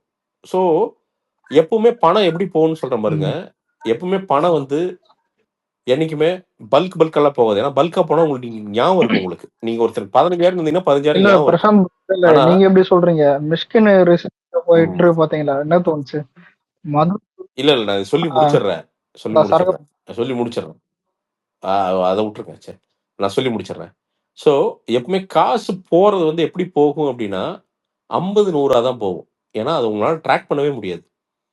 நீங்க எடுத்து ஒரு ஒரு ஒரு ஒரு ஒரு மாசத்துல வந்து அந்த 50-100 ட்ராக் பண்ணீங்க அப்படின்னா 10 to 15,000 வெளில போயிருக்கும். நமக்கு தெரியாது. சரக்கு அப்படிதான். நீங்க எப்போ நீங்க பாருக்கு போய் ஃப்ரெண்ட்ஸோட உட்கார ஆரம்பிக்கிறீங்களோ அன்னைக்கு வாழ்க்கை அழிய ஆரம்பிக்குதுன்னு அர்த்தம். ஏன்னா நீங்க வந்து அந்த பில் 500 ரூபாய்ட்டு போவீங்க. அந்த எக்ஸஸ் சந்தோஷம். ஏன்னா எக்ஸஸ் உள்ள சுகர் போகுது உள்ள. அந்த பிளட்டை ஏத்தி விடும். அந்த பிளட் ஸ்பீடா ரன் ஆக என்னன்னா அந்த ஸ்பீட்ல வாங்கடா மச்சான் பாத்துக்கலாம், இருக்குடா காசு, அன்னைக்கு 1,100 போயிருக்கும். அது ஒரு பெரிய விஷயமாவே தெரியாது. இது எல்லாமே ஃபன்னுங்க, ஓரளவுக்கு ஃபன். ஆனா ஒரு பாயிண்ட்ல அதுல இருந்து மீண்டு அடி வந்துட்டீங்கன்னா கூட தப்பிச்சிருவீங்க. ஆனா என் அடுத்த ஸ்டேஜ் தனி குடிக்கு போகும். எவனுமே இல்லாம தனியா குடிக்கணும்னு நினைப்பீங்க. அன்னைக்கு முடிஞ்சது. வாழ்க்கை லாக் பண்ணிடு. அதாவது குடி உங்களை வென்றுச்சுன்னு அர்த்தம். என்னைக்கு நீங்க ஒரு மத்தியானம் போய் தனியா உட்காந்து ஒரு பீர் அடிச்சா இல்ல ஒரு பெக்கு போட்டா சூப்பர் நினைக்கிறீங்களோ அன்னைக்கு வந்து குடி வந்து உங்களை ஆட்கொண்டுருச்சுன்னு அர்த்தம். ஆல்காலிக்ஸ் டாமினேட்டிங்னு அர்த்தம். நீங்க திருப்பி ஒரு 35 வயசுல பாத்தீங்க அப்படின்னா, சும்மா எடுத்து ஒரு நம்பர் கால்குலேட் பண்ணி பாத்தீங்கன்னா, ரொம்ப குறைஞ்சது ஒரு 10 to 15 லட்ச ரூபா போயிடும் ஈஸியா. இன்னொன்னு, எல்லாமே தப்பு தப்பா பிஹேவ் பண்ணிருப்போம். எல்லாமே எச்சா பேசியிருப்போம். நம்மளோட எல்லா நெகட்டிவோட ஆரம்பமும் ஆல்கஹாலா தான் இருந்திருக்கும். நமக்கே தெரியாதுங்க. நம்மள எப்படி நாம என்ன நினைச்சிருப்போம், வெளியில எல்லாம் நம்மள நல்லா இடப்பட்டிருப்போம். கிடையவே கிடையாது. நீங்க ரியலைஸ் பண்ணும்போது வாழ்க்கை போயிருக்குங்க. அப்புறம் அதுலேருந்து அங்கிருந்து 20 வருஷம் ஆகுங்க வாழ்க்கையை திருப்பி எடுக்கிறதுக்கு. அதனால 20 to 35 வரைக்கும் குடிச்சேன்னா, 36 வரைக்கும் குடிச்சேன். ஆமா, 36 வரைக்கும். ஆமா, 36, 39 இன்னைக்கு 36. ஒரு 3-4 வருஷமா குடிக்கிறது இல்ல. தெரியாதுங்க. என்ன செலவு பண்ணே தெரியாதுங்க. அது பெரிய குடியாரனும் கிடையாதுங்க. ஆனா பட் எனக்கே அது தெரியுதுங்க. கம்ப்ளீட்டா தெரியுது. இது இது இல்லாம இருந்திருந்தா ஏங்க ரஜினி சார் சொல்றாருங்க மேடையில, இஸ் அன் அச்சீவருங்க. அவ்வளவு பெரிய அச்சீவருங்க. அவ்வளவு பெரிய அச்சீவர். அவ்வளவு பெரிய அச்சீவர். அவர் வந்து ஓப்பனா அதை சொல்ல வேண்டிய டிக்ளேர் பண்ண வேண்டிய அவசியம் என்ன? ஏன்னா அதோட பிரச்சனை அவ்வளவு பிரச்சனைங்க அது. உங்களை மட்டும் இல்லைங்க, உங்க குடும்பத்தையே சுத்தி வீசிருங்க. அது சுத்தி வீசிரும் சரக்குங்கிறது. நீங்க வாழ்க்கையில எடுக்கிற மிகப்பெரிய ஒண்ணே ஒண்ணுங்க, சரக்கு அடிக்காம, தம் அடிக்காம, பேசிக்கா நல்ல சாப்பாடை சாப்பிட்டு பேசிக்கா உழைச்சிங்கன்னா, ஒண்ணே ஒண்ணு மட்டும் உங்ககிட்ட சொல்லிக்கிறேன், எவன் தடுத்தாலும் உங்க வெற்றியை வந்து தடுக்கவே முடியாது எவனாலையும். எப்படியோ ஒண்ணு காசு சேர்ந்துரும் உங்களுக்கு. 20-30 வயசுல செட்டில் ஆயிருவீங்க. நான் சொல்றேன். ஏன்னா டைவர்ஷனே இருக்காது உங்களுக்கு. இந்த 6 மாசத்துக்கு ஒரு வாட்டி அடிக்கிறவங்க வேறயா? இல்ல கேட்கறவன் தான் 6 மாசத்துக்கு ஒரு வாட்டி அடிக்கிறான். இல்ல ப்ரோ, அதுதான் ப்ரோ. என்னன்னா ப்ரோ, நான் அது ஏன் இப்படி இந்த சொல்றேன்னா, கிறிஸ்துமஸ் டைம்ல மட்டும் அடிக்கிறவங்க அதுக்கு சேர்த்து சொல்றேன். அவன் அவனுக்கு ஏத்த மாதிரி சொல்றான். சரி, ஒரு சரியா இல்ல நம்மளா brother, கேட்கறோம் சார், brother. வருஷத்துக்கு ஒரு வாட்டி அடிக்கிறவன். இல்ல brother, social drinking has destroyed no one brother. அப்படி அதாவது நான் சொல்றது ரொம்ப ரொம்ப மினிமல். அதாவது வேற வழி இல்ல அப்படிங்கிறதுக்கு ஒரு சிப் குடிக்கிறேன், அவனை யாருமே ஒண்ணு பண்ண போறது. நான் சொல்றேன், இத தொழிலா பண்றான் பாருங்க, அத சொல்றேன் நான். அது அது அது ஆல்கஹாலிசம். அது வந்து இன்னொன்னு நான் கேள்விப்பட்டிருக்கேன், அது அவங்கவுங்க மனநிலை பொறுத்து. சில பேருக்கு வந்து பாத்தீங்கன்னா அதுக்கே அடிக்ட் ஆகுறதுக்கு இருக்காங்க, ஒட்டேஷன்லாம் எடுத்துக்கிறவங்களும் இருக்காங்க. அது அவங்க நான் கொஞ்சம் தப்பிச்சேன் ப்ரோ இந்த விஷயத்துல. இல்ல நண்பா, நான் என்ன சொல்றேன், இல்ல நண்பா, அதுக்கு நீங்க சான்ஸ் கொடுக்க வேண்டாங்க. ஏன்னா நாம யாருன்னு நமக்கு பொதுவாகவே அதை அவாய்ட் பண்றதே நல்லது. ஏன் சொல்றேன்னா, நமக்கு ஒரு விஷயத்தை கண்ட்ரோல் பண்றதுக்கு எப்ப மென்டல் மெச்சூரிட்டி வரும்னா, நமக்கு 30 வயசுக்கு மேலதான் நம்ம எல்லாத்துக்குமே வரும். அப்ப அதுக்கு முன்னாடி நம்ம ஆல்கஹால்குள்ள போனோம்னா, அதை நம்மள கண்ட்ரோல் பண்ணுமா இல்ல நாம அதை கண்ட்ரோல் பண்றோமான்னு தெரிஞ்சுக்கிற அளவுக்கு நமக்கு மெச்சூரிட்டி கிடையாது. முதல்ல நீ ஆல்கஹாலு டேஸ்ட் அடிக்கிறவனை தாண்டி ஸ்ட்ரெஸ் அடிக்கிறவன் அதிகமாயிட்டாங்க.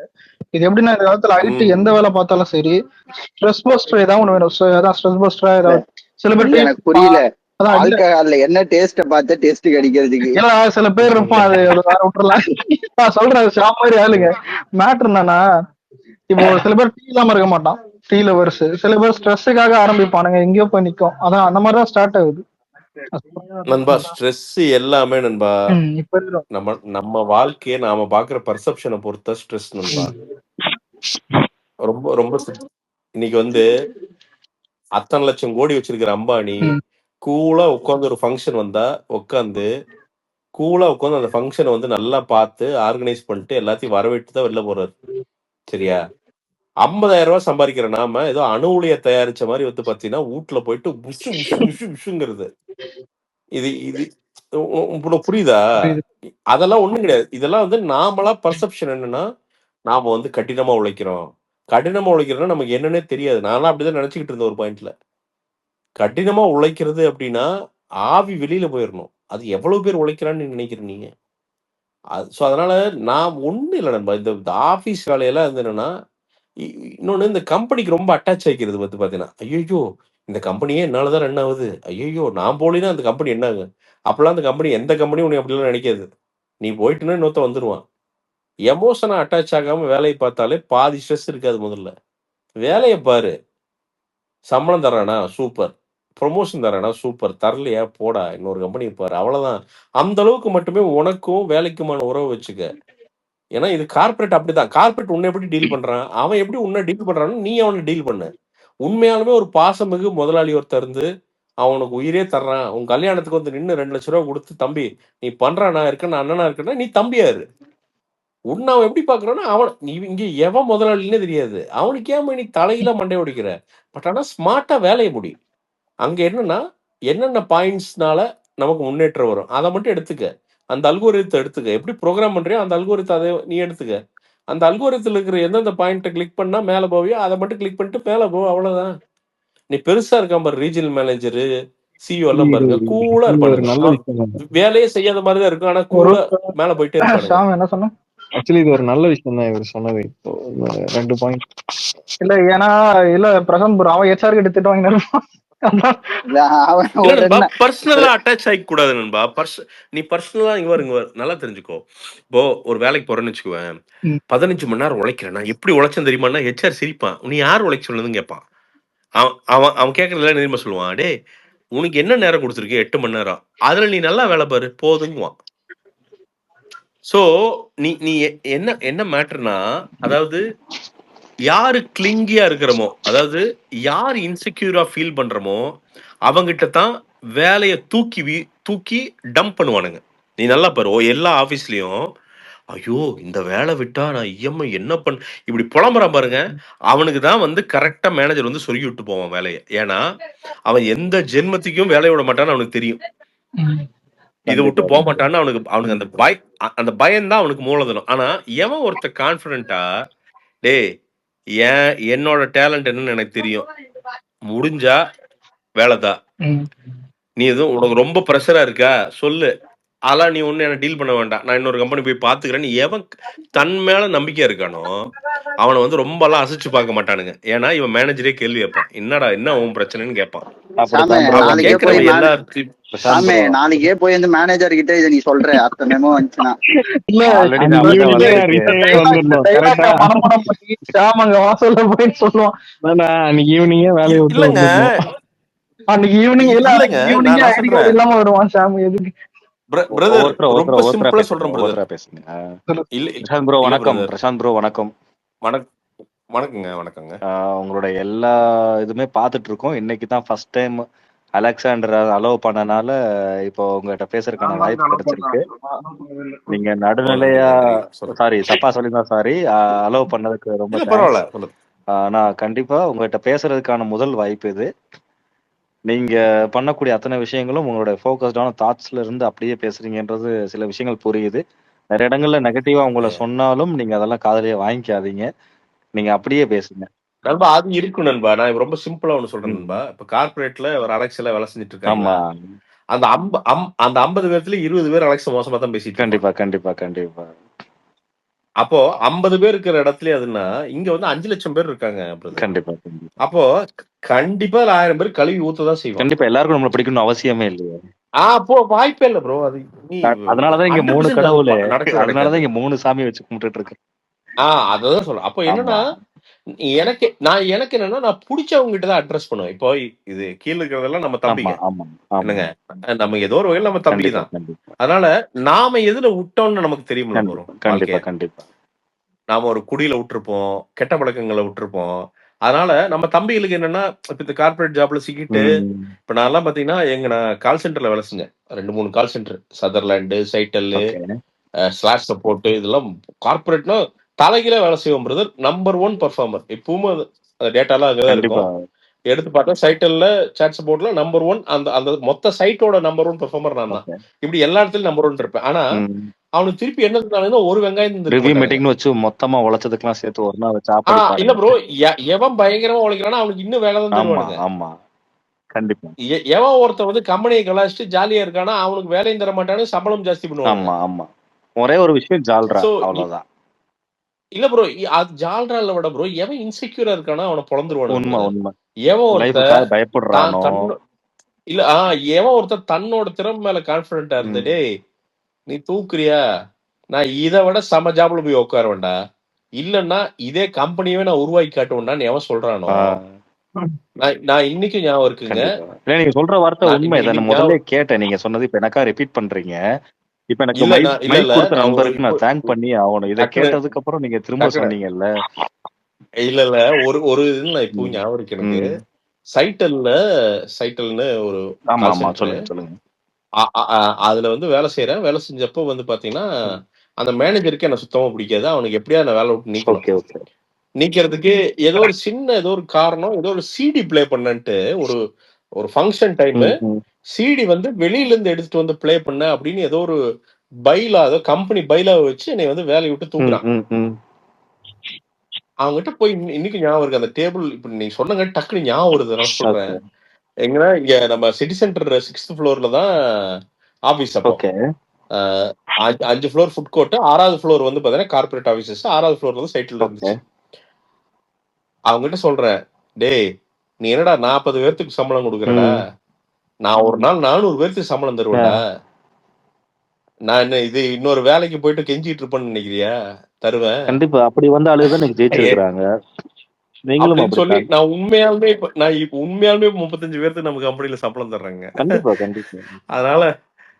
அதனால என்னன்னா கடவுள் நடத்தி வைப்பாரு பிரதர். நம்மளோட நோக்கம் பெருசா இருந்ததுன்னா கடவுள் ஏதோ ஒரு வகையில நடத்தி வச்சிருவாரு. கண்டிப்பா. நம்மள நம்ம நம்பணும். அவ்வளவுதான். முதல்ல நம்மள நம்பணும். கண்டிப்பா. உண்மையிலேயே உங்களுடைய அவ்வளவு இதுவும் பார்த்துட்டு தான் இருக்கிறோம். ஆனா இன்னைக்கு எந்த நண்பர் எனக்கு ஸ்பீக்கர் கொடுத்தாருன்னு தெரியல. ஆனா நீங்க இருக்க ஸ்பீக்கர் இதுல கொடுத்ததுக்கு ரொம்ப நன்றி. ஏன்னா இவ்வளவு பேத்து மத்தியில பேசும்பொழுது முன்னாடி இருக்க டாபிக்லயும் பேசுறதுக்கு நிறைய வாய்ப்புகள் இருந்திருக்கு.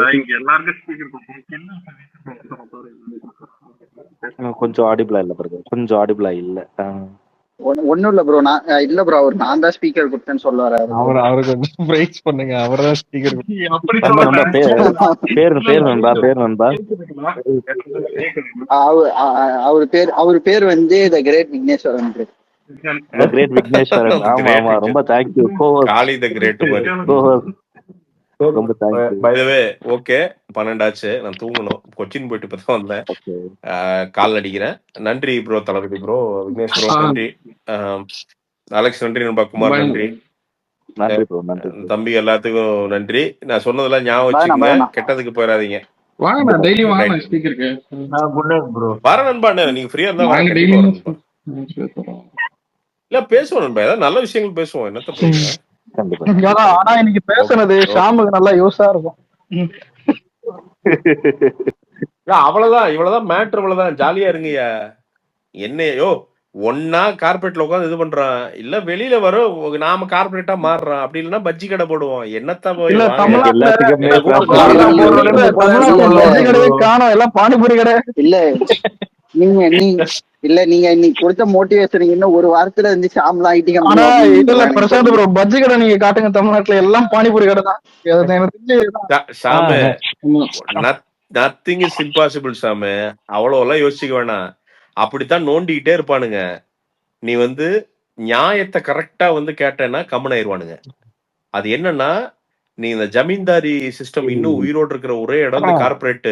என்ன கொஞ்சம் சிச்சுவேஷன் டிமாண்ட் பண்றதுனால மூடின்னு போக வேண்டியதாகுது. அவ்வளவுதான், வேற எதுவும் இல்ல நண்பா. நான் ரொம்ப சிம்பிள் நண்பா. உன் குடும்பத்துக்கு அது பெனிஃபிஷியலான்னு பாரு. பெனிஃபிஷியல்னா தலை குனிஞ்சு போ. நல்லா தெரிஞ்சுக்கோ.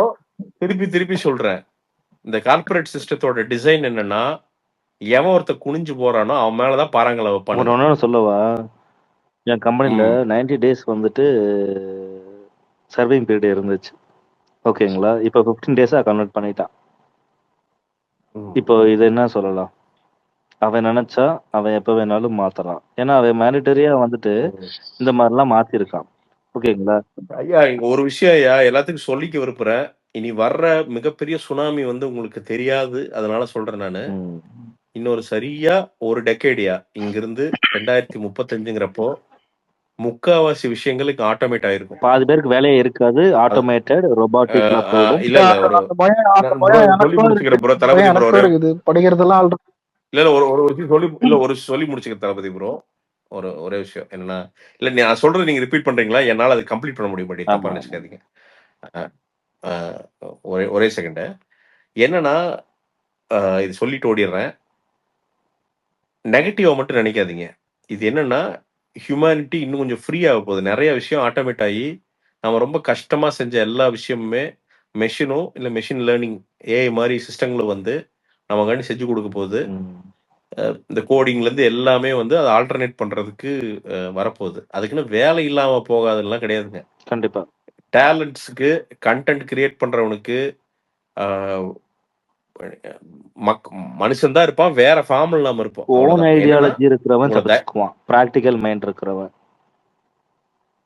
ரைட்டா? யா யா அது ஓன் அதேதான் ஐடியாலஜி யா யா ப்ராக்டிக்கல் அதேதான் மைண்டட். அதேதான் அதேதான் மற்றபடி ஸோ இன்னொரு அதனால துறையை சார்ந்து போறவனுக்கு கொஞ்சம் கஷ்டமா இருக்கும், அவ்வளவுதான். இல்ல அதெல்லாம் ஒண்ணும் இல்லைங்க, கஷ்டமெல்லாம் இல்லைங்க. கஷ்டம் இருந்துட்டே இருக்குங்க. கண்டிப்பா கண்டிப்பா. நூறு வருஷத்துக்கு முன்னாடி பாத்தீங்கன்னா அன்னைக்கு கஷ்டம் இருந்துச்சு. இன்னும் 500 வருஷம் கழிச்சு பாத்தீங்கன்னாலும் அன்னைக்கு ஒரு கஷ்டம் இருக்கும். அது ஆமா.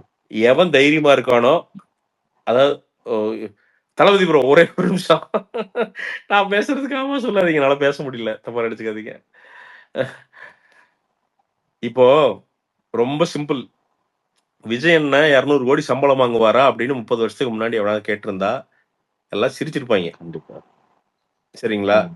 ஆனா இந்த 30 வருஷத்துல பாசிபிள் இல்லைன்னு நினைச்சிருந்தா அவர் ஹரிஷ் கல்யாண் கூட இருக்க முடியாது. விஜய் ஆடுறதுக்கு காரணம் என்னன்னா தன்னை நம்பணுங்காட்டி, வேற ஒண்ணுமே கிடையாது. இதுல வந்து அவர் ஜெயிக்காம இருக்கிறதுக்கான ஆர்ட்ஸ் வந்து ஒரு 2 லட்சம் ஆர்ட்ஸ் இருக்கும். அவர் ஜெயிச்சிருக்கவே முடியாது, அவ்வளவு விஷயம் நடந்தது. ஆனா தாண்டி ஜெயிச்சு நிக்கிறாரு.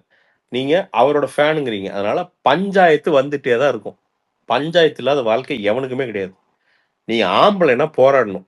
இதை வந்து மறக்கடிச்சிட்டானுங்க நம்ம கிட்ட இருந்து. கண்டிப்பா. இதை வந்து இந்த ஒரு 10-15 வருஷமா நம்மள வந்து எப்படின்னா பயந்தே வாழ பழகி கொடுக்குறானுங்க. அதெல்லாம் கிடையாது. உன் குடும்பத்துக்காண்டி முன்னாடி நில்லு. உன் குடும்பத்துக்காண்டி புல்லட் நீ வாங்கு, வெட்ட நீ வாங்கு, ரத்தம் நீ சிந்து. உன் அம்மா, தங்கச்சி, பொண்டாட்டி, புள்ள, பெரியப்பா, பெரியம்மாக்கெல்லாம் நில்லு முன்னாடி. அதுதான் ஒரு ஆம்பளையோட ஜாப். உன் ஃபேமிலியை ப்ரொடெக்ட் பண்றதுதான். அந்த ஜாப்ல ப்ரொடெக்ட் பண்ணி செத்துப்போ, அதை பத்தி எல்லாம் பிரச்சனை கிடையாது. கண்டிப்பா. ஆனா அந்த அந்த அந்த சண்டையை போடாம மட்டும் நின்றாது. அது வந்து ஒரு காலத்துல இன்னைக்கு சாஃப்ட்வேர் இருக்குது, நாளைக்கு மாறும். இது எல்லாமே மாறும். நாளைக்கு தரையில உட்காரணும். தரையில உட்காந்து நீ வந்து ஷூ பாலிஷ் பண்ணித்தான் உன் வீட்டை காப்பாத்தணுமா? காப்பாத்து. அவ்வளவுதான். அந்த தில்ல மட்டும், அந்த நெஞ்சு உரத்தை மட்டும், அந்த உள்ள இருக்கிற ஃபயரை மட்டும் அணையாம பாத்துக்க. நான் இன்னைக்கு வரைக்கும், இன்னைக்கு எங்க அம்மா அப்பா இல்ல, இறந்துட்டாங்க 31st. அம்மா இன்னைக்கு ஏன் தெரியுமா ஒரே ஒரு நம்பிக்கையில உட்காந்துருக்காங்க? அப்பா இறந்துட்டாங்க, ஆனாலும் அம்மா வந்து பெருசா கவலைப்படாத ஒரே காரணம் என்னன்னா, என்ன சிரமம்னாலும் பையன் தாங்கிக்குவாங்கிற ஒரே நம்பிக்கை, அவ்வளவுதான். இதுல நான் சம்பாதிக்க மாட்டேன், அதெல்லாம் அவங்களது இல்ல. அவங்க உட்காந்துருக்க ஒரே நம்பிக்கை என்னன்னா, சிரமம் வந்தா அவன் தாங்கி என்ன வெளில கொண்டு வந்துருவான் அப்படிங்கிற ஒரே நம்பிக்கையில தான் அம்மாவும் சரி தங்கச்சியும் சரி தைரியமா உட்காந்துருக்குறாங்க. ஏன்னா என்ன வந்தாலும் ஒரு கிட்னி விற்கணும்னா சாயங்காலம் போய் வித்துட்டு வந்து எங்க அம்மா நான் காலையில போய் காப்பாத்திடுவேன். நான் அதெல்லாம் யோசிக்க மாட்டேன். ரெண்டாவது ஒப்பீனியனே கிடையாது. அறுத்து வீசிட்டு போயிட்டே இருப்பேன் நான். அவ்வளவுதான். நீங்களும் அதே தான். நாம எல்லாரும் அதே அம்மா மட்டும் பிளண்டட் ட்ரூத்தா இருக்கும். இல்ல, அதான் அதே அம்மா மார்ல பால் குடிச்சு தான் எல்லாரும் வளர்ந்தோம். அதே மாதிரி அம்மாக்கள் மார்ல பால் குடிச்சு தான் வந்தோம் நம்ம. அப்படி வந்த ஆட்கள் தான் நம்மளை யாருன்னு நம்ம கிட்ட இருந்து நம்மளை மறைச்சு போட்டானுங்க.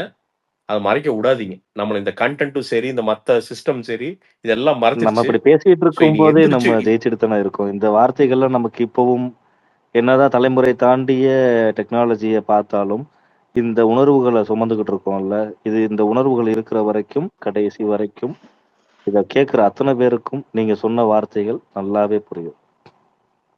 எனக்கு புரிஞ்ச மாதிரி புரிஞ்சிருக்கும் நினைக்கிறேன். எங்களுக்கு ஜிப்சின்னு ஒரு ஜீனியஸ் தெரியும் ப்ரோ, அவர்கிட்ட நாங்க ஏதாவது பிசினஸ் ஐடியா கேட்டோம். எங்கேயாவது அவர் பார்த்த உடனே கேட்டோம். சூப்பரா சொன்னீங்க பிரசாந்த் ப்ரோ. நான் உங்களை வெறும் ரிவ்யூவரா மட்டும் இது வரைக்கும் பார்த்துட்டு இருந்தேன். இடையில சின்ன சின்ன அரசியல் இதெல்லாம் பார்த்துருக்கேன். ஆனா நீங்க பேசி இப்ப லைவா கேட்கும் போது இன்னும் சூப்பரா இருக்கு.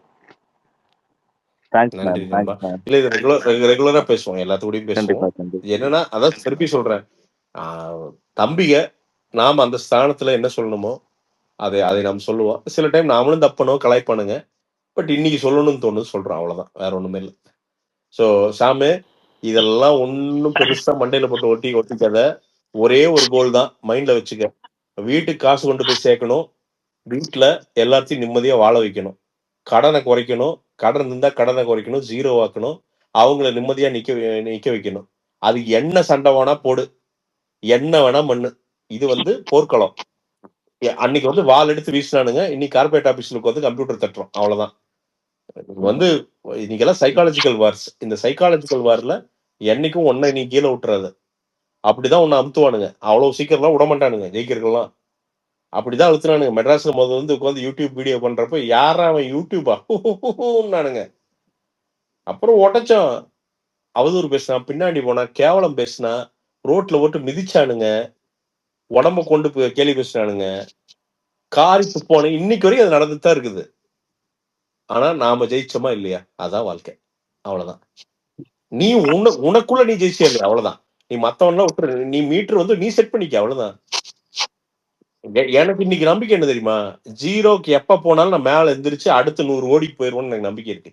என் மனசுக்குள்ள இருக்குது. அதுதான் என்னோட முதலீடு. எனக்கு வந்து பேங்க் பேலன்ஸ் எல்லாம் முதலீடு இல்ல. உள்ள இருக்கிற நெஞ்சு உரம் தான் முதலீடு. நாளைக்கு என்ன 0 தாக்குறானா, டேய் அங்கிருந்து ஒரே ஒரு டீ கடை போட்டேன்னா போதுண்டா, 100 ஓடி போய் நிப்பண்டா அப்படிங்கிற தைரியம் மனசுக்குள்ள இருக்குது. அவ்வளவுதான். அதுதான் உன் வாழ்க்கையை காப்பாத்தும் ஷாமு. இந்த இனி இது இந்த இந்த இந்த மத்த விஷயங்கள்லாம் வந்து நீ மைண்ட்ல ஏத்திக்காத. அதை நீ வந்து உன்னை மேனிபுலேட் பண்ண கூடாது. உனக்கு கான்பிடென்டா பேசு. ஒன்னே ஒண்ணுதான் நடக்கும். ஒன்னா அந்த வேலையில இருப்ப, இல்லைன்னா இருக்க மாட்டேன். இல்லைன்னா உலகம் அழிஞ்சிடாது. அப்படியெல்லாம் அழிஞ்சிடாது. என்ன அப்படியெல்லாம் அழிஞ்சிடாது. இப்போ விஜயன் டேர்ம்ஸ்ல எடுத்துக்க. ஒரு சுறா நடந்ததுன்னு உட்கார்ந்தாருன்னா அடுத்து ஒரு துப்பாக்கி நடக்கவே நடக்காது. அது நடக்கும். சுறா எதுக்கு நடக்குதுன்னா துப்பாக்கி நடக்கிறதுக்கு தான் சுறா நடந்திருக்கும். நான் எனக்கு இன்னைக்கு தெரியும் பைரவா. நான் பைரவாப்ப நம்ம கூப்பிட்டு கேட்கறேன் நானு, இது எதுக்கு கமிட் பண்றீங்கன்ட்டு. ஒரே ஒரு வார்த்தை, அவருக்கு ஹெல்ப் பண்ணோம், கமிட் பண்ணியாச்சு, அண்ணன் முடிச்சுட்டு தான் வெளில வருவார். அவ்வளவுதான். அவருக்கு தெரியும் படம் எடுக்கிறப்பவே தெரியாது சுமாரா தான் போகுன்ட்டு. ஆனா அவரோட பர்பஸ் சால்வ் பண்ணி அடுத்த படத்துக்கு போனாரு. அதுதான் கான்பிடன்ஸ் நண்பா. இன்னைக்கு இத்த பெரிய கட்சி எடுத்து ஒரு ஆள் நிக்குது. நீங்க திமுக கம்பேர் பண்றப்ப விஜய் 5% கூட கிடையாது. நான் சொல்றது காசுல சொல்றேன், காசு பலத்துல சொல்றேன். நானு தைரியமா இருந்துச்சு நிக்கிற. அப்படி என்னங்கிற நீ நெஞ்சூரம் தான், வேற என்ன? எவ்வளவு அவதூறு பேசுறானுங்க. எந்திரிச்சு நின்ட்டே தான் இருக்கு. அப்படி கீழே திரும்பலையே, பின்வாங்கலையே. அவ்வளவுதான். நீ அவர் ஃபேனா இருந்துகிட்டுலாம் வந்து உட்காந்து இதெல்லாம் புலம்பவே கூடாது. நீங்க எல்லாம் சண்டை போடு, முட்டி பாரு. முட்டினா ஒட்ட. அவ்வளவுதான். ஒட்டச்சேனா தள்ளி நின்னுக்குவானுங்க எல்லாம். நீ முட்டுற வரைக்கும் தான் உன்னை பார்த்துட்டு பார்த்தீங்கன்னா உன்னை மிரட்டிட்டே இருப்பானுங்க. நல்ல ஜல்லிக்கட்டு மாடு பேர் நெஞ்சு நக்குன்னு முட்டின்னு வச்சுக்கோ, அவ்வளவுதான் தள்ளிக்குவானுங்க. ஆஹா இவன் கூட வச்சுக்க வேண்டாம்டா, நம்ம செஞ்சிருவான்னு தள்ளிக்குவானுங்க. நண்பா நான் இன்னைக்கு இந்த செகண்ட் வரைக்கும் முட்டிட்டு இருக்கேன் நண்பா. அப்பா கடைசியில ஹாஸ்பிட்டல்ல இருக்கும்போது இன்சூரன்ஸ் 25 லட்சம் ரூபாய்க்கு இன்சூரன்ஸ் போட்டிருக்கு. அப்ரூவல், இனிஷியல் அப்ரூவல் தர மாட்டான்னு நிக்கிறான். 20 நிமிஷம் தலையில நின்ன. நீ முடிஞ்சா பண்றா பாப்போம். நான் சொன்ன பண்றா. ஒரே நான் யாரு என்ன சொல்லிக்கல. நான் ஒரு சாதாரண பிரஜை. என்ன வெங்காயத்துக்கு அப்ரூவல் சொல்லு, என்ன தப்புன்னு சொல்லு, நான் பாத்துக்கிறேன். மொத்த அந்த ஹாஸ்பிட்டல் சிஸ்டத்துக்கு கூட சண்டை போட்டு அன்னைக்கு வந்து 10 நிமிஷம் அப்ரூவ் ஆகுது. நீ எந்த இடத்துல நீ சண்டை போடலைன்னா எவனுமே இங்க உனக்கான விஷயத்த பண்ணவே மாட்டான் நண்பா. இங்க நீங்க போர் புரியலன்னா, நீங்க சண்டை போடலைன்னா உனக்கான விஷயத்த எவனுமே கொண்டு வந்து மடியில வைக்க மாட்டான். கண்டிப்பா உன்னை 5 பேர் கேவலம் பேசுவான். கேவலம் பேசினாதான் நீ வாழ்றன்னு அர்த்தம். இவனுக்கு எல்லாத்துக்கும் நீ நல்லவனா இருக்கவே முடியாது. கார்பரேட்ல நீ எல்லாத்துக்கும் நல்லவனா, எல்லாத்தையும் அப்படியே அட்ஜஸ்ட் பண்ணி அப்படியே டிப்ளமேட்டிக்கெல்லாம் நீ எந்த ஜென்மத்திலையும் எந்த கார்பரேட்லயும் நீ சர்வைவும் பண்ண முடியாது, வளரவும் முடியாது. நான் இதுதான்டா, புடிச்சா புடி, என் வேலை சுத்தமா இருக்குண்டா, முடிஞ்சா இன்சென்டிவ் தான், இப்படி இரு. ஆட்டோமேட்டிக்கா கொண்டு வந்து வீட்டுல கொண்டு வந்து பார்சல் வச்சுட்டு போவானுங்க. சார் உங்களுக்கு இன்சென்டிவ் சார், சார் உங்களுக்கு கெரியர் சார்ன்றுவானுங்க. உன் கான்பிடன்ஸ் தான் அவன் டெஸ்ட் பண்ணிட்டே இருப்பான், உன் கேரக்டர் டெஸ்ட் பண்ணிட்டே இருப்பான். நீ